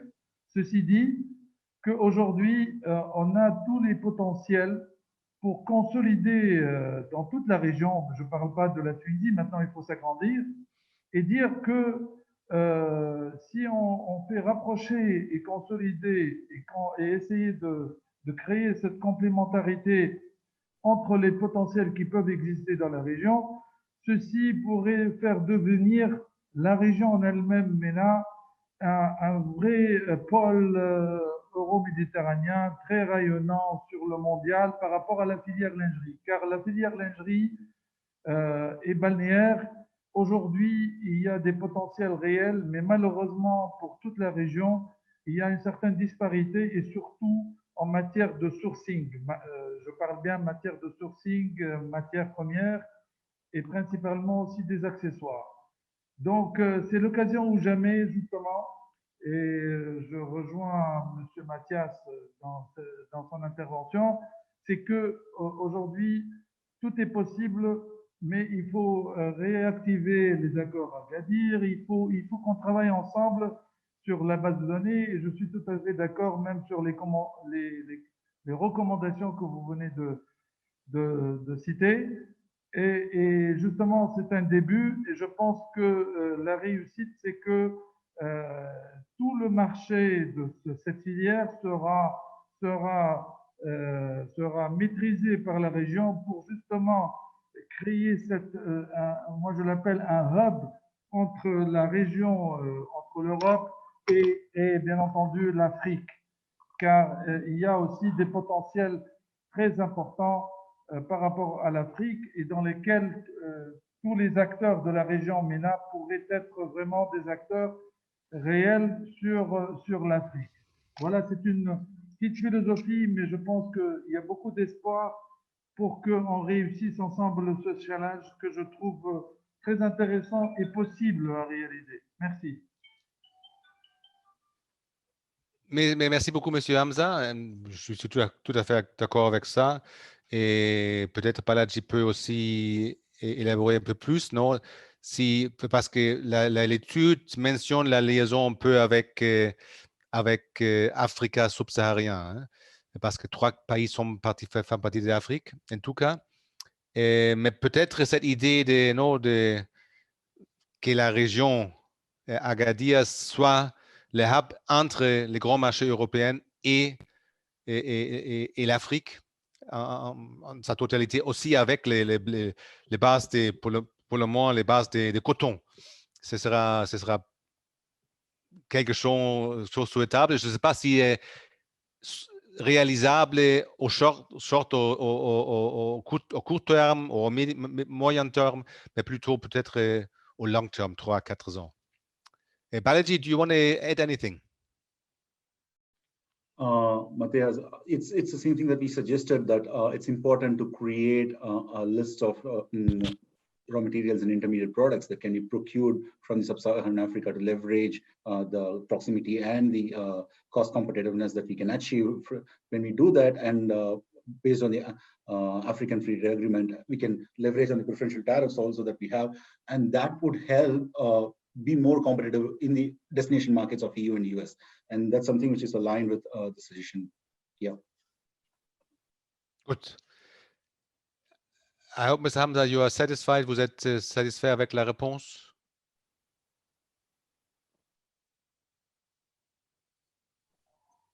Oui, absolument. Merci. Merci. D'accord. Alors, je donne la parole à M. Samir Abid, qui a son main virtuelle. Merci, Monsieur Knape. Thanks. And I have a reaction and comment for recommendation 5, 6, and 7. I think, but first of all, I support the idea for our friend from Morocco about to constitute one a group or a task force which have as main mission to coordinate or to work on a common approach, because I think it's a good recommendation for all companies which working on textile or clothing. I think it's a good recommendation, and I recommend to Mr. Balaji to consider this need for mainly for the fourth countries, as you know, Egypt, Tunisia, and Jordan and Morocco. Mm-hmm. And I have another reaction about another recommendation which speaks to the enterprise companies may need more open to vertical integration. Mr. Aziz said. I think that the question is which kind of companies we would like to focus on, because it seems to me it's an important question. And which region?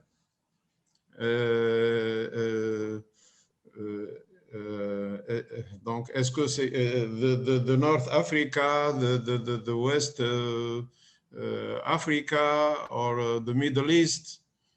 Because as you know, we have many kinds of enterprise. We have the small, which constitute the great number of companies, and we have a champion between comma. So there will be the great companies, and we have to choose. We have to choose how to work with each kind of companies. Okay. This can I chip in here and answer the question, right, with my opinion? So if you allow me to. Yeah, please go ahead. Sorry. To continue. Huh? Yeah. Thanks. So we have a real needs of a common approach, and a real needs to share experience between the different kind of companies, and we have to build the capacity mainly for the SMEs and the little companies.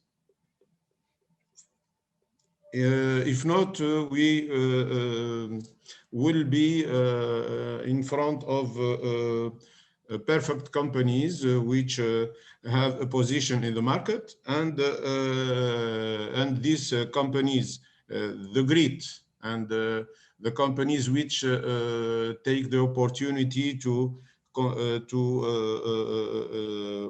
reinforce and their position, and little and medium enterprises which have a real problem to access to the market and to have a position in the market. mainly if we take the vertical integration. Thank you.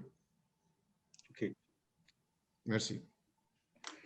So we see that it's important to first identify the common synergies and common end clothing products and the raw materials and the intermediate products that is being supplied and used by the industry in each country, and also understand what kind of knowledge exists inside each company. So I would suggest from the research that we have conducted that it's important that we identify first the common interests, common grounds, and also by the value chain stage, and also by what kind of innovation that exists in companies, and it can be across the different size of the companies. And to be more specific, it can be large enterprises which who can take the initiative and take the lead in this program, where they can support in the design and technology transfer and exchange of information. So that from there it can start.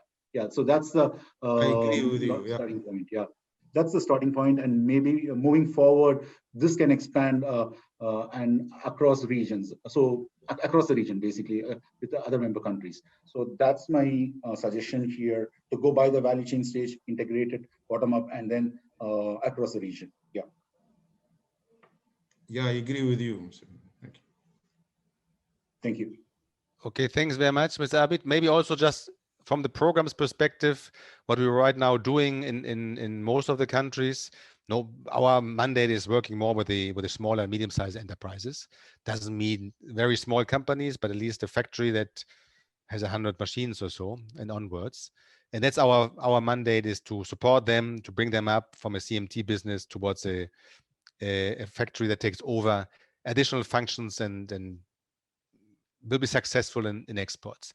But I agree with you that we also need to look into the larger champion companies. And in some of the countries, like in Tunisia, we developed this kind of mentoring approach, le parrainage en français, between champions and smaller companies, so that the champions can be involved in building the capacity of smaller companies. By that means they create additional capacity that they can use, but they also build knowledge and expertise in smaller companies so that they can develop themselves better. And it works fine. I think it's especially with smaller companies in inner regions, like in Kasserine, Sidi Bouzid and others that work with some of the larger champion companies. Because in the end, if there will only champion companies remaining and no smaller companies anymore, this will also not beneficial for champions, because the basis for the sector will be too small probably for larger buyers and brands to consider buying from the country. Hope that makes sense to you. I have Mr. Ramesh Nair, sounds an Indian name. You'd like to ask a question? Mr. Nair? Yes, yeah, just a second, just for you to look at the time, because we still have two presentations. Yeah, and the translators, they can stay longer, so yeah. So this will be the last one, and then we will move into the small presentation of the Agadir unit and the action plan. So very quickly, I would like to compliment Euromonitor International for their study, which is quite holistic and takes the entire intra-regional and inter-regional approach. My only point that I wanted to emphasize was that when we look at the entire Agadir technical units or the MENA countries, a lot of focus should also go into Africa, the East Africa and the South African nations, because if you look at the demography, if you look at the age, if you look at the growth, next decade is going to belong to Africa. Point one. Point two, because of the AGOA Growth and Opportunity Act, a lot of countries have developed their garment manufacturing capabilities, and a lot of markets are coming up live. So there's a lot of potential over there to import raw materials. Like there are textile companies coming up in Ethiopia. Leaving aside Ethiopia, there is Kenya, Nigeria somehow very strangely has not been mentioned over here.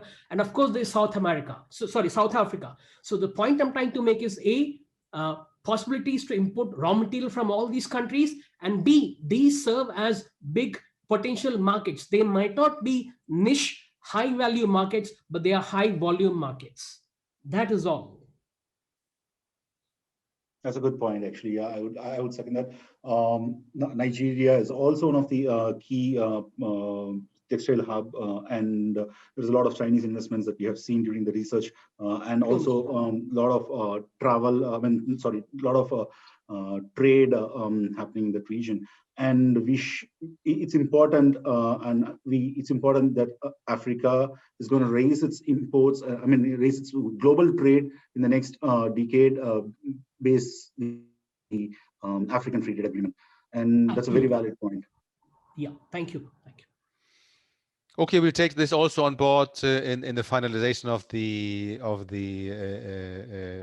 overall study, because as I mentioned, this was also to disseminate it, but also get some feedback. So this feedback is still open. So we take into consideration also the questions posted under the Q&A. And if you have additional questions or comments, please send them by email, and we'll make sure that Euromonitor International, Biology, and NG will address these in the finalization of the study.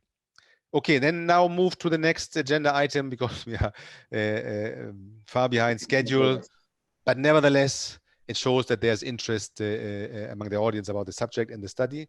So hand over to the Agadir Technical Unit about the ongoing initiatives to strengthen integration and trade along the textiles and clothing value chain. And I think you're already sharing the screen. Thank you, Matthias. I am Atallah Al-Ayed, the Director of Investment and Promotion in Agadir Technical Unit.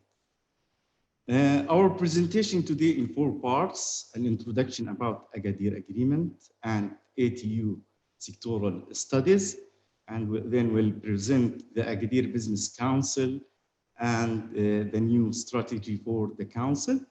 And we would like also to share with you the current and ongoing work on the Agadir Business Partnership Network.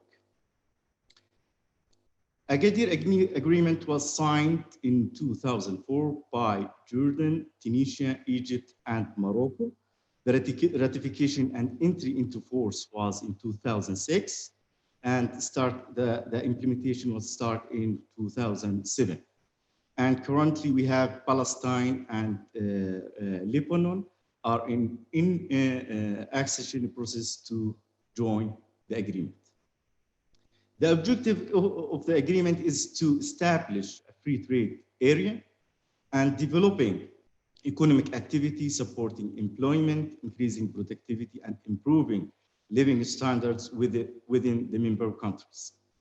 The coordination of overall and sectoral economic policies, the approximation of legislation between the member states with aim of creating an appropriate environment for economic integration.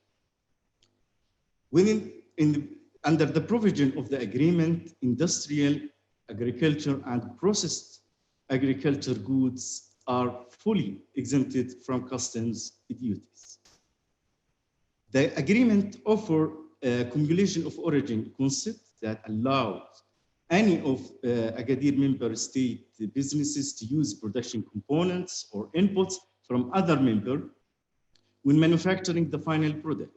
So they can consider it as a local component to satisfy the rules of origin and export to the EU.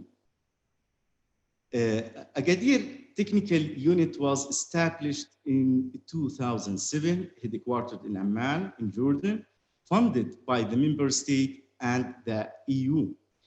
The tasks of ATU is to support the implementation of the Agadir Agreement, to follow up on the decisions of the committees of ministers of foreign affairs and trade, provide technical advice concerning the implementation of the agreement. Agadir Technical Unit conducts studies in areas of and sectors of common interest to the member states and sectors of promising prospects for complementary by highlighting the potential for integration in the concerned sectors. So far, the ATU has conducted 6 sectoral studies, including the automobiles and their component, textile and garment, leather and footwear, food, and a regional study on reduction of transportation costs, and a study on supporting the SMEs. Here you will find the links for the studies mentioned before. Regarding the textile and garment study, the objective of the study identifying the cooperation fields between the 4 countries of the agreement through analyzing complementary opportunities, cumulation of origin, and integration in the textile and apparel sector. Strengthening regional trade between the Agadir member states, promoting export to the EU, identifying existing opportunities to develop the sectors, and to realize complementary projects and realize industrial integration, attracting European and other investment to the Agadir countries.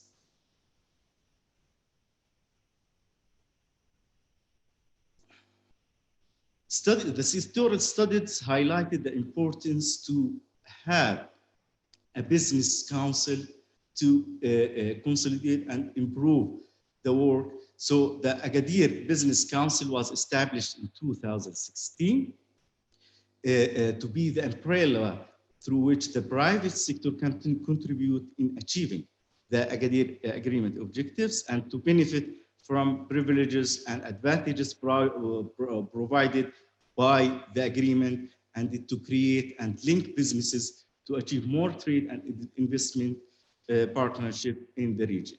It's composed of the Federation of Egyptian Industries, Union or Tunisian Confederation for the Industry and Trade and Handicrafts, the General Confederation of Moroccan Enterprises, Jordan Chamber of Industry, and Jordan Chamber of Commerce.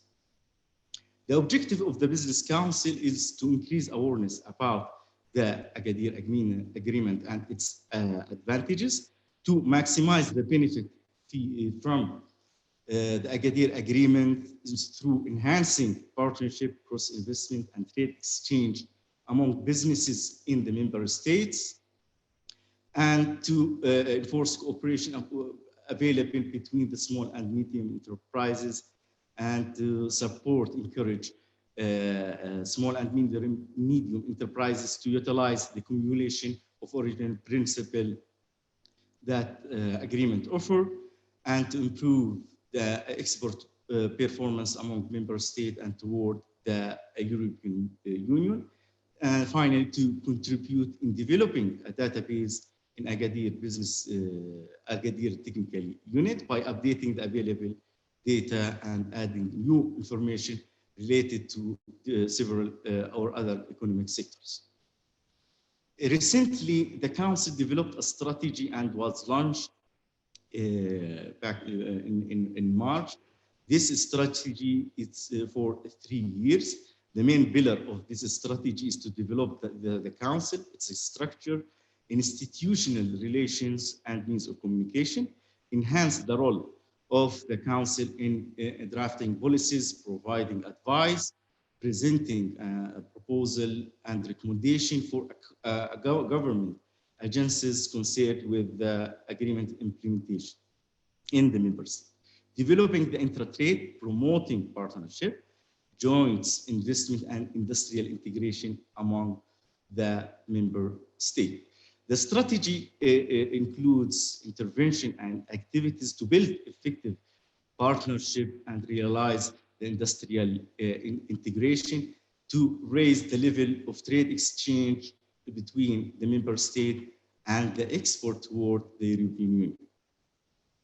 The strategy proposed established sectoral committees aiming to identify the value chains and the potential within the selected sectors, to program activities to exchange experiences, benefit from successful experience, and cooperate in field of training and technology transfer between specialists in these sectoral committees to coordinate, to hold P2P meetings and create business linkages and exploring opportunities of joint projects.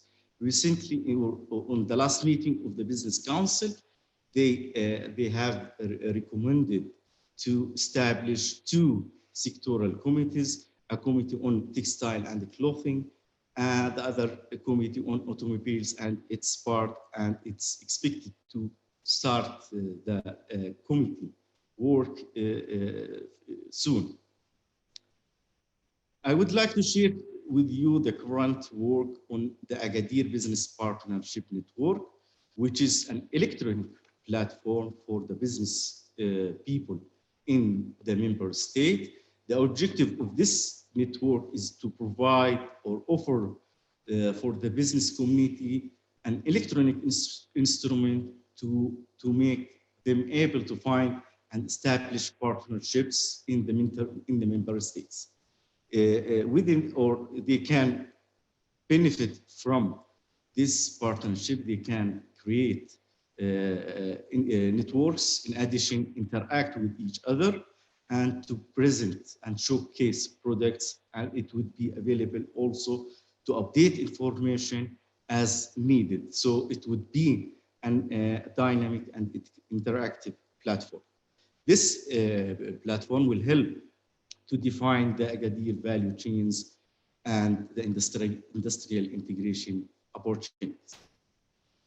It would be available in 3 languages: Arabic, English, and French. Companies can create and edit their profile and make their information available to other companies. There's sections about the general information, products, raw material used, contact information, and the activities. And they can upload brochures or images for their products. And they can search for specific companies within different categories. They can industry and their subcategories, for example, garments, engineering products, other products, and they can contact them or sending requests, and they can communicate with them and network and interact with each other. So as we mentioned, it will be launched officially very soon, by the end of this month. The next, it include important information and document for the businesses. They can benefit from that related or websites and related or important information. The next step is to have a platform to organize a virtual exhibition, and that was addressed in the recommendation of the study, or the as we have, let's say, this platform, we can integrate this feature to the Agadir Business Partnership Network. Thank you for your kind attention. Thank you. Thank you very much for the short and very to-the-point presentation. Appreciate it. Are there any specific questions to the Agadir Technical Unit on what they're doing and that they have just been presenting?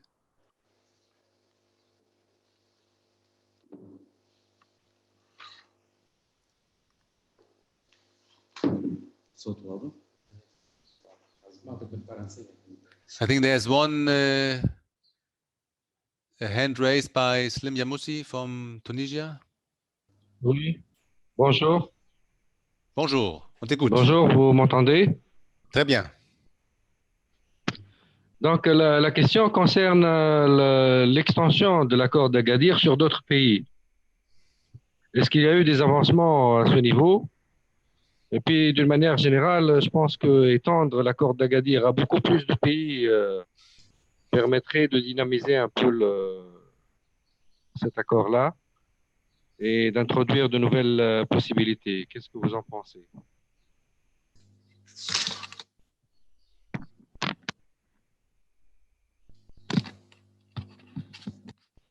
Mr. Matthias, please go ahead. Yes. Okay, thank you very much. Thanks, Mr. Jamousi, for the question. Actually, as you all know, we are, this is what I earlier said, that we are about, I hope, beginning of 2022, maybe, to have Lebanon and Palestine joining. Actually, last year, March 2020, there was a meeting of the ministers of foreign affairs of the present members, and there was the signature of the acceding document for Palestine and Lebanon.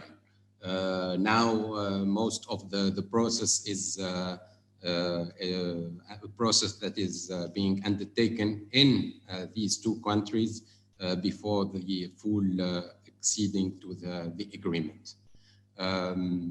So this is as regard to the geographically, I would say, increase of the member states in the Agadir agreement. And indeed, of course, this will create more partnership, I think, between the countries and between the private sector. I would like maybe to talk a little bit again about, as Mr. Atallah has introduced this partnership network. We really, again, I'm asking the companies in the Agadir member state to actively get engaged and registered in this partnership network, so we can create those links between the businesses.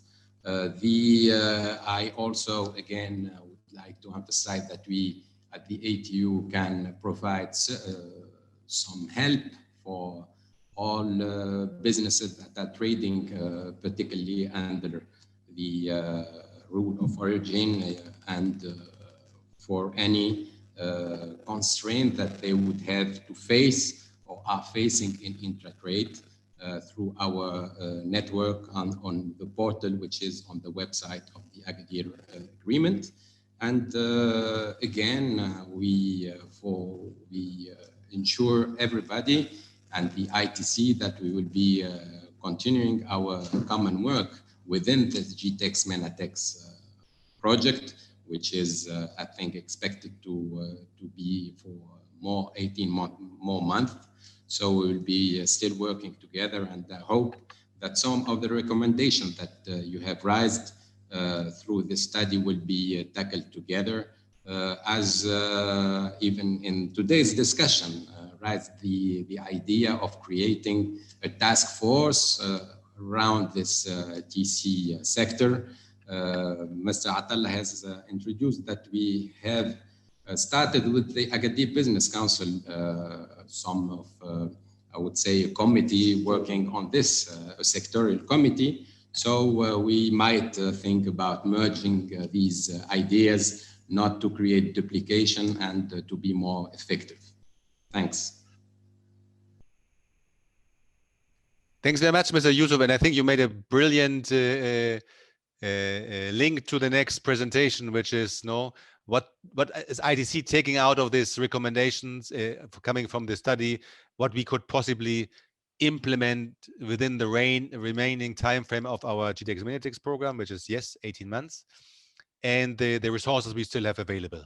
So with this, I would like to invite my colleague Mehdi Chaka, who is is a country officer for some of the countries, but also the project manager for the projects in Tunisia, Morocco, to walk us through the short presentation on what could be an action plan for us, and us meaning ITC plus all our stakeholders in the region for the remaining time. Please, Mehdi. Yes, bonjour, good morning. So my name is Mehdi Shaker. I'm working, I'm Trade Promotion Officer. I work within the Office for Arab States. I'm also contributing with the GTEX MENATEX team on the implementation of the projects in Morocco and Tunisia. So I will present the main intervention that we have identified to strengthen cooperation between the Agadir country. Those interventions are mainly based on the recommendation and request that emanated from the discussion or the meetings we held in Casablanca and Cairo with the sector stakeholders, and also take into account the recommendations that have been identified and presented by Euromonitor. So ITC intervention will focus on 3 areas to achieve 3 objectives. A reinforced cooperation between the ministry in charge of the textile and clothing sector, enhanced capacity of textile and clothing relevant trade and investment support institution to deliver effective regional support services to SMEs, and enhanced capacity of SMEs to benefit from the regional opportunities. Under the first pillar, and the project will facilitate the establishment of a committee for the T&C sector under the umbrella of ITU Business Council. We will also provide technical assistance for the development of its operational and action plan. The project will identify key NTMs relevant and specific to the textile and clothing sector, including rules of origin, and propose concrete action to be undertaken at national and regional level to eliminate those selected obstacles. We also plan to organize a high-level workshop for policymakers, government officials to take stock of achievement and share experience through an active consultative process. For the second pillar, the objective is really to integrate the regional dimension on the TSI offer of tools and services.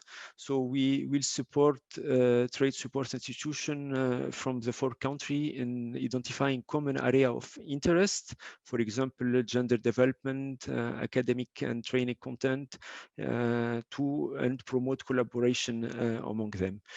We will build an online B2B platform, or build on the platform that ITU is building to showcase sector and company specific information for networking among industry stakeholders at all levels. Mehdi? Yes. Mehdi, yeah, sorry to interrupt. I think we have a problem with the Arabic translation. Just a second. Yeah.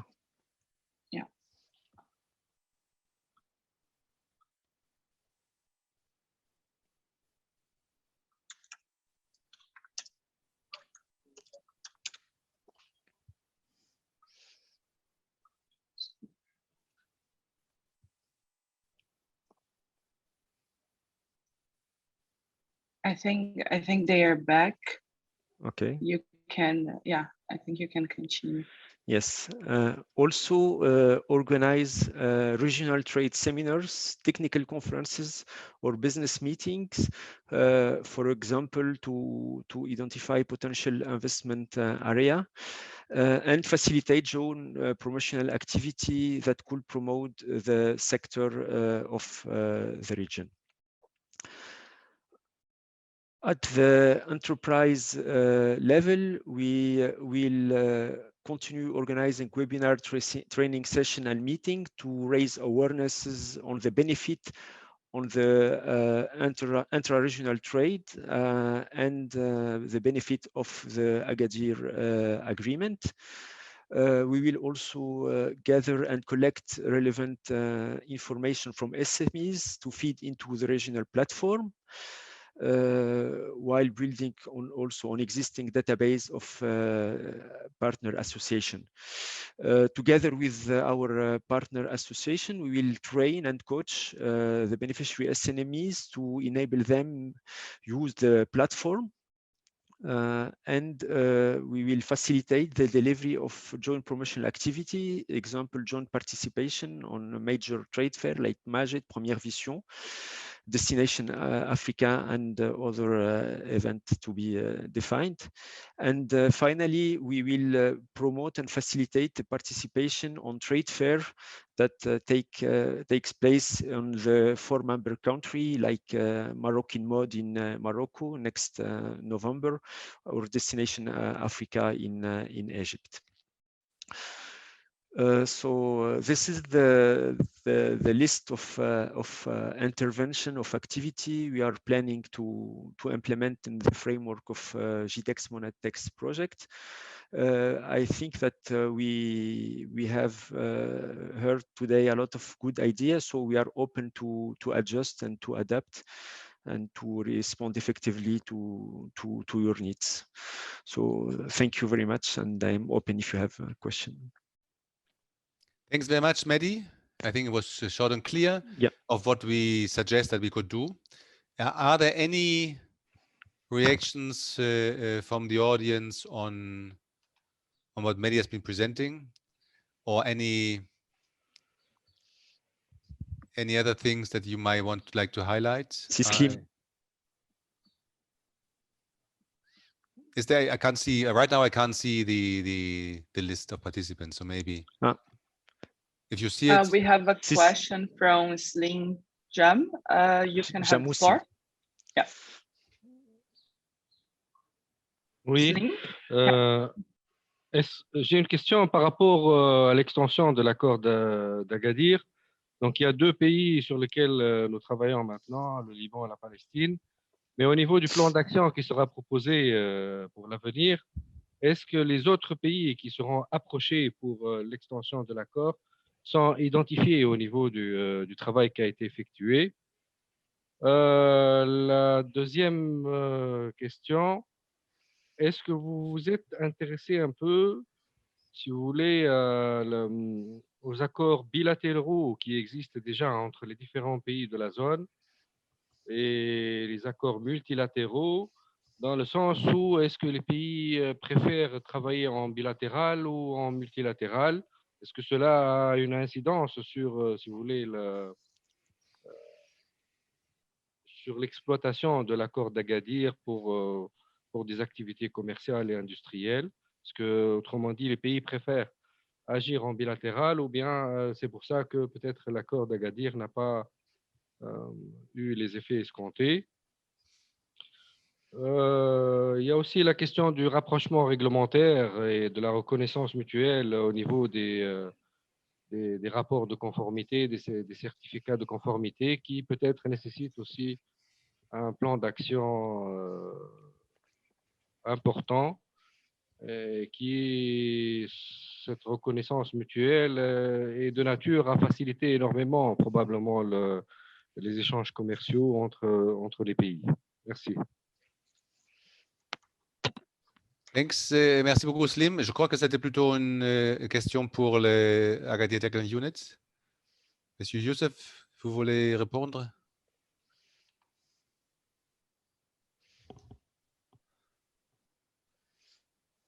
Okay. Yes, it was mainly a question probably for the ATU. So as regard to the enlargement of the member states, I already spoke about Palestine and Lebanon.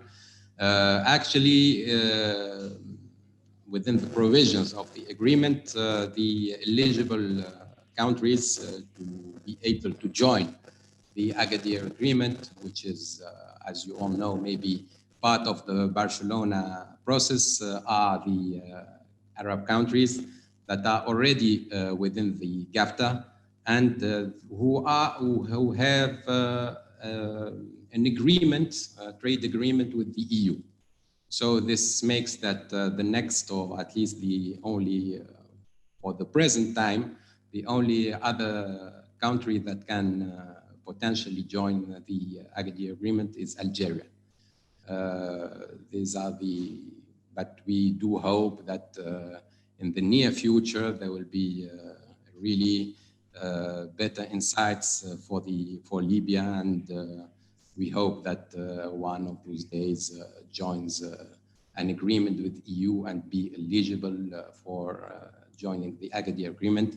This is also the same with Syria, and we are really looking forward for this enlargement of the Agadir Agreement because it will, of course, ease a lot the intra-trade, because we will have land borders between the member states, which in turn will, of course, reduce considerably the cost of transportation and all the logistics. For the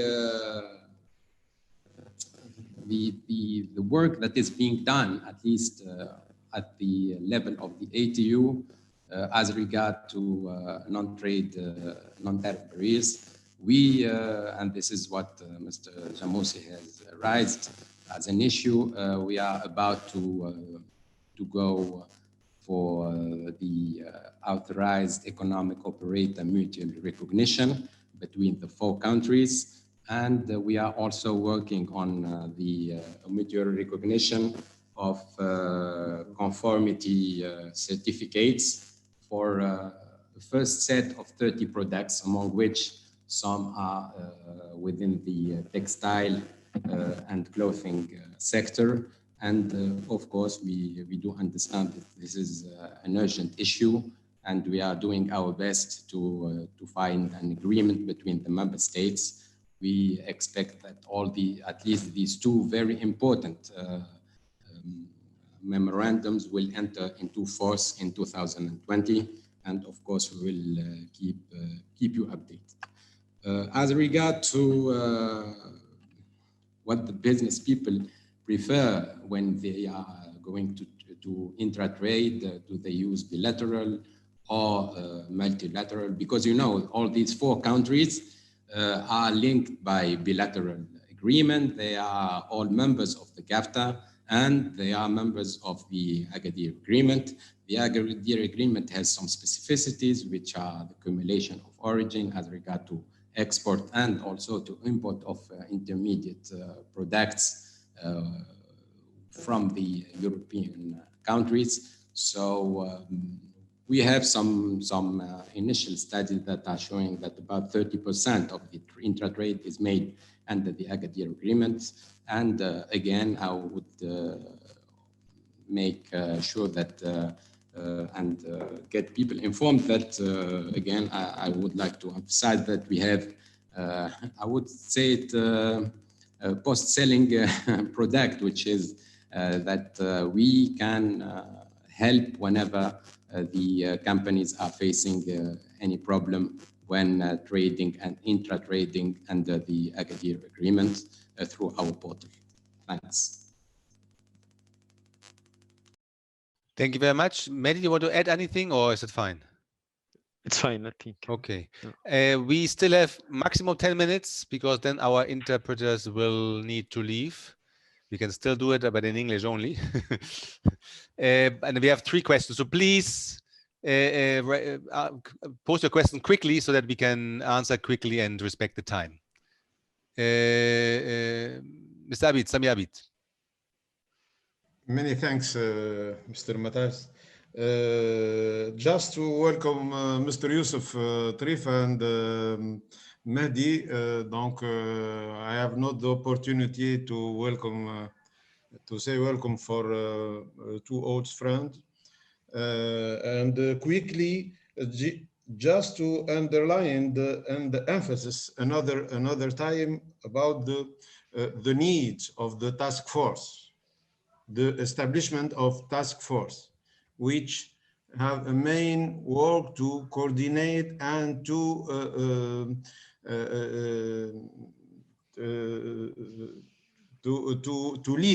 lead all initiative, which have as an objective to to integrate the region or the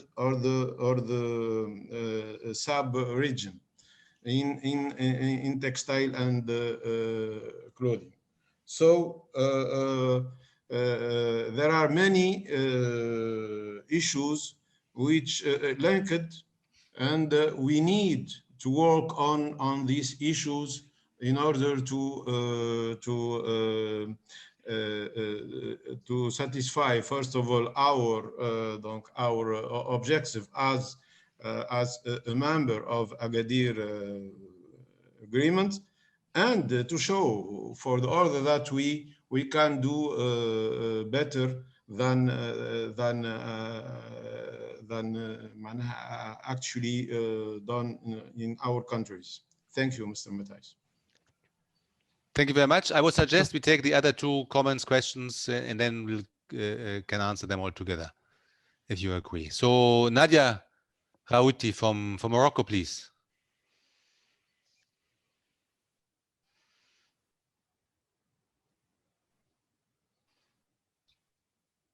Mariana, can we give Nadia the floor? Yeah, she has the floor. Nadia, you need to unmute yourself. Your microphone is closed. Oh, sorry.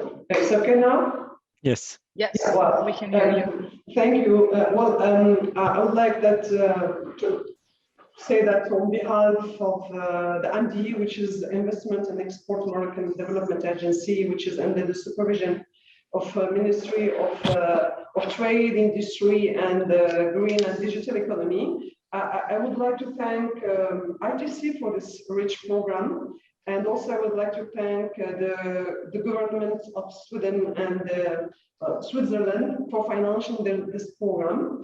And as exposed and presented by Mehdi, we totally agree with the rich action plan, which is suggested.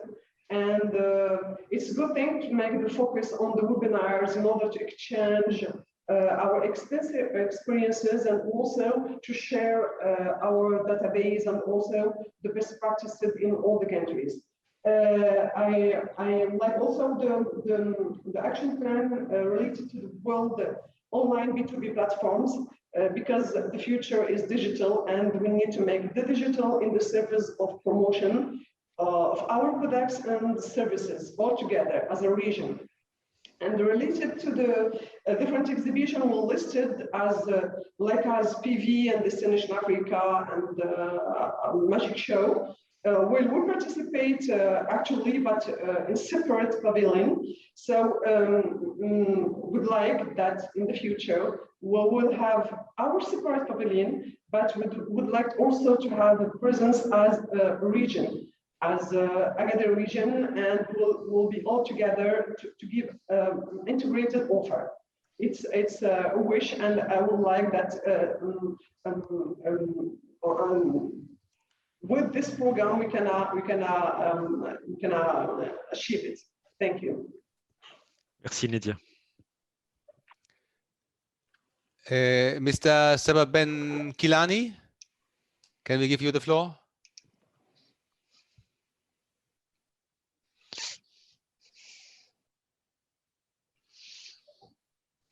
Please, you unmute yourself.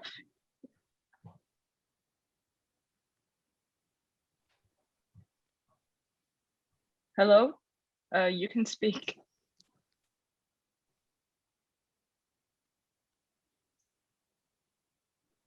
We can hear him. No, Mr. Ben Kilani, you see the microphone is open, but we can't hear you.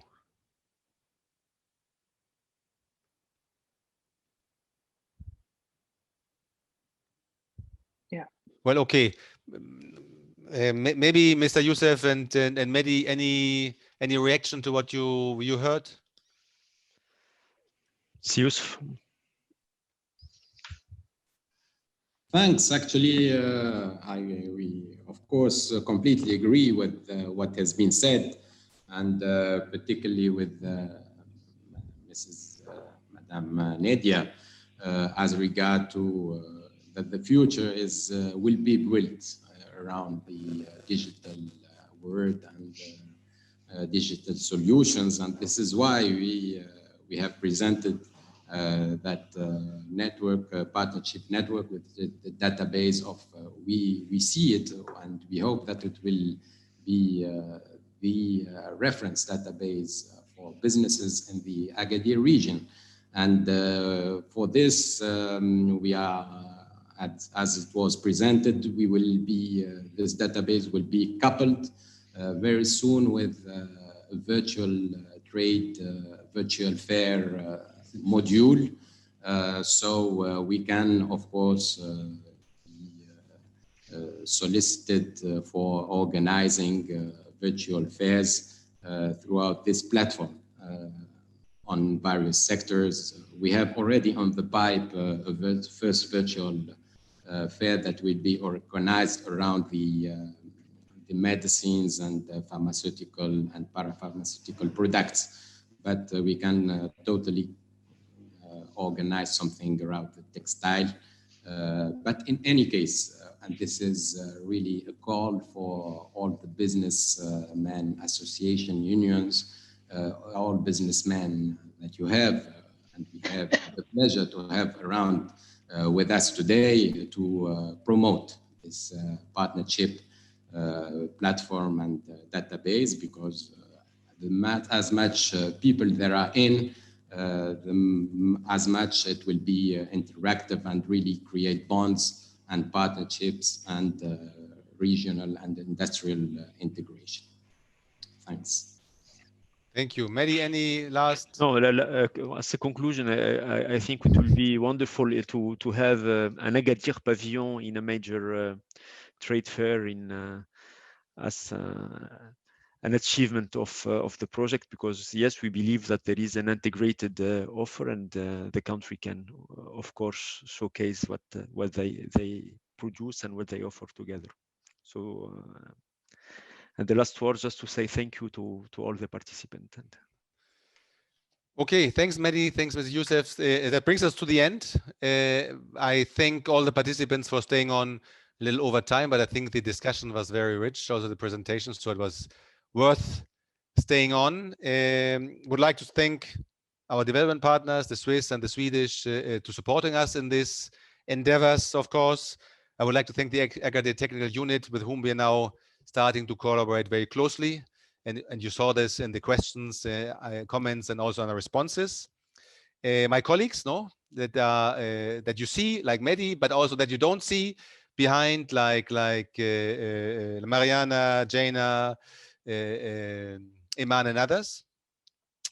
Euromonitor, of course, for the good work of doing the study and presenting it today very clearly, and also our interpreters. Sorry for the little delay in this, but we appreciate your support in this. Would like to remind everybody that you can still make comments. Send us your comments latest by early next week on any things you think has been missing or is not correct, or you'd like to see in the study, that it can still be incorporated. It will then be also translated into French and Arabic, so that everybody can benefit from it. The presentations and the recording of this meeting will be made available on our website, I think mid of next week, and we'll also discuss with the ATU whether they would like to also have a link so that they can also show it on their website. So with this, I thank everybody, wishing you a bon appetit, and hope to see you soon in some of the joint initiatives to foster collaboration and trade among the 4 countries, and beyond if the others join. Thank you very much. Thanks, Matthias. Bye-bye.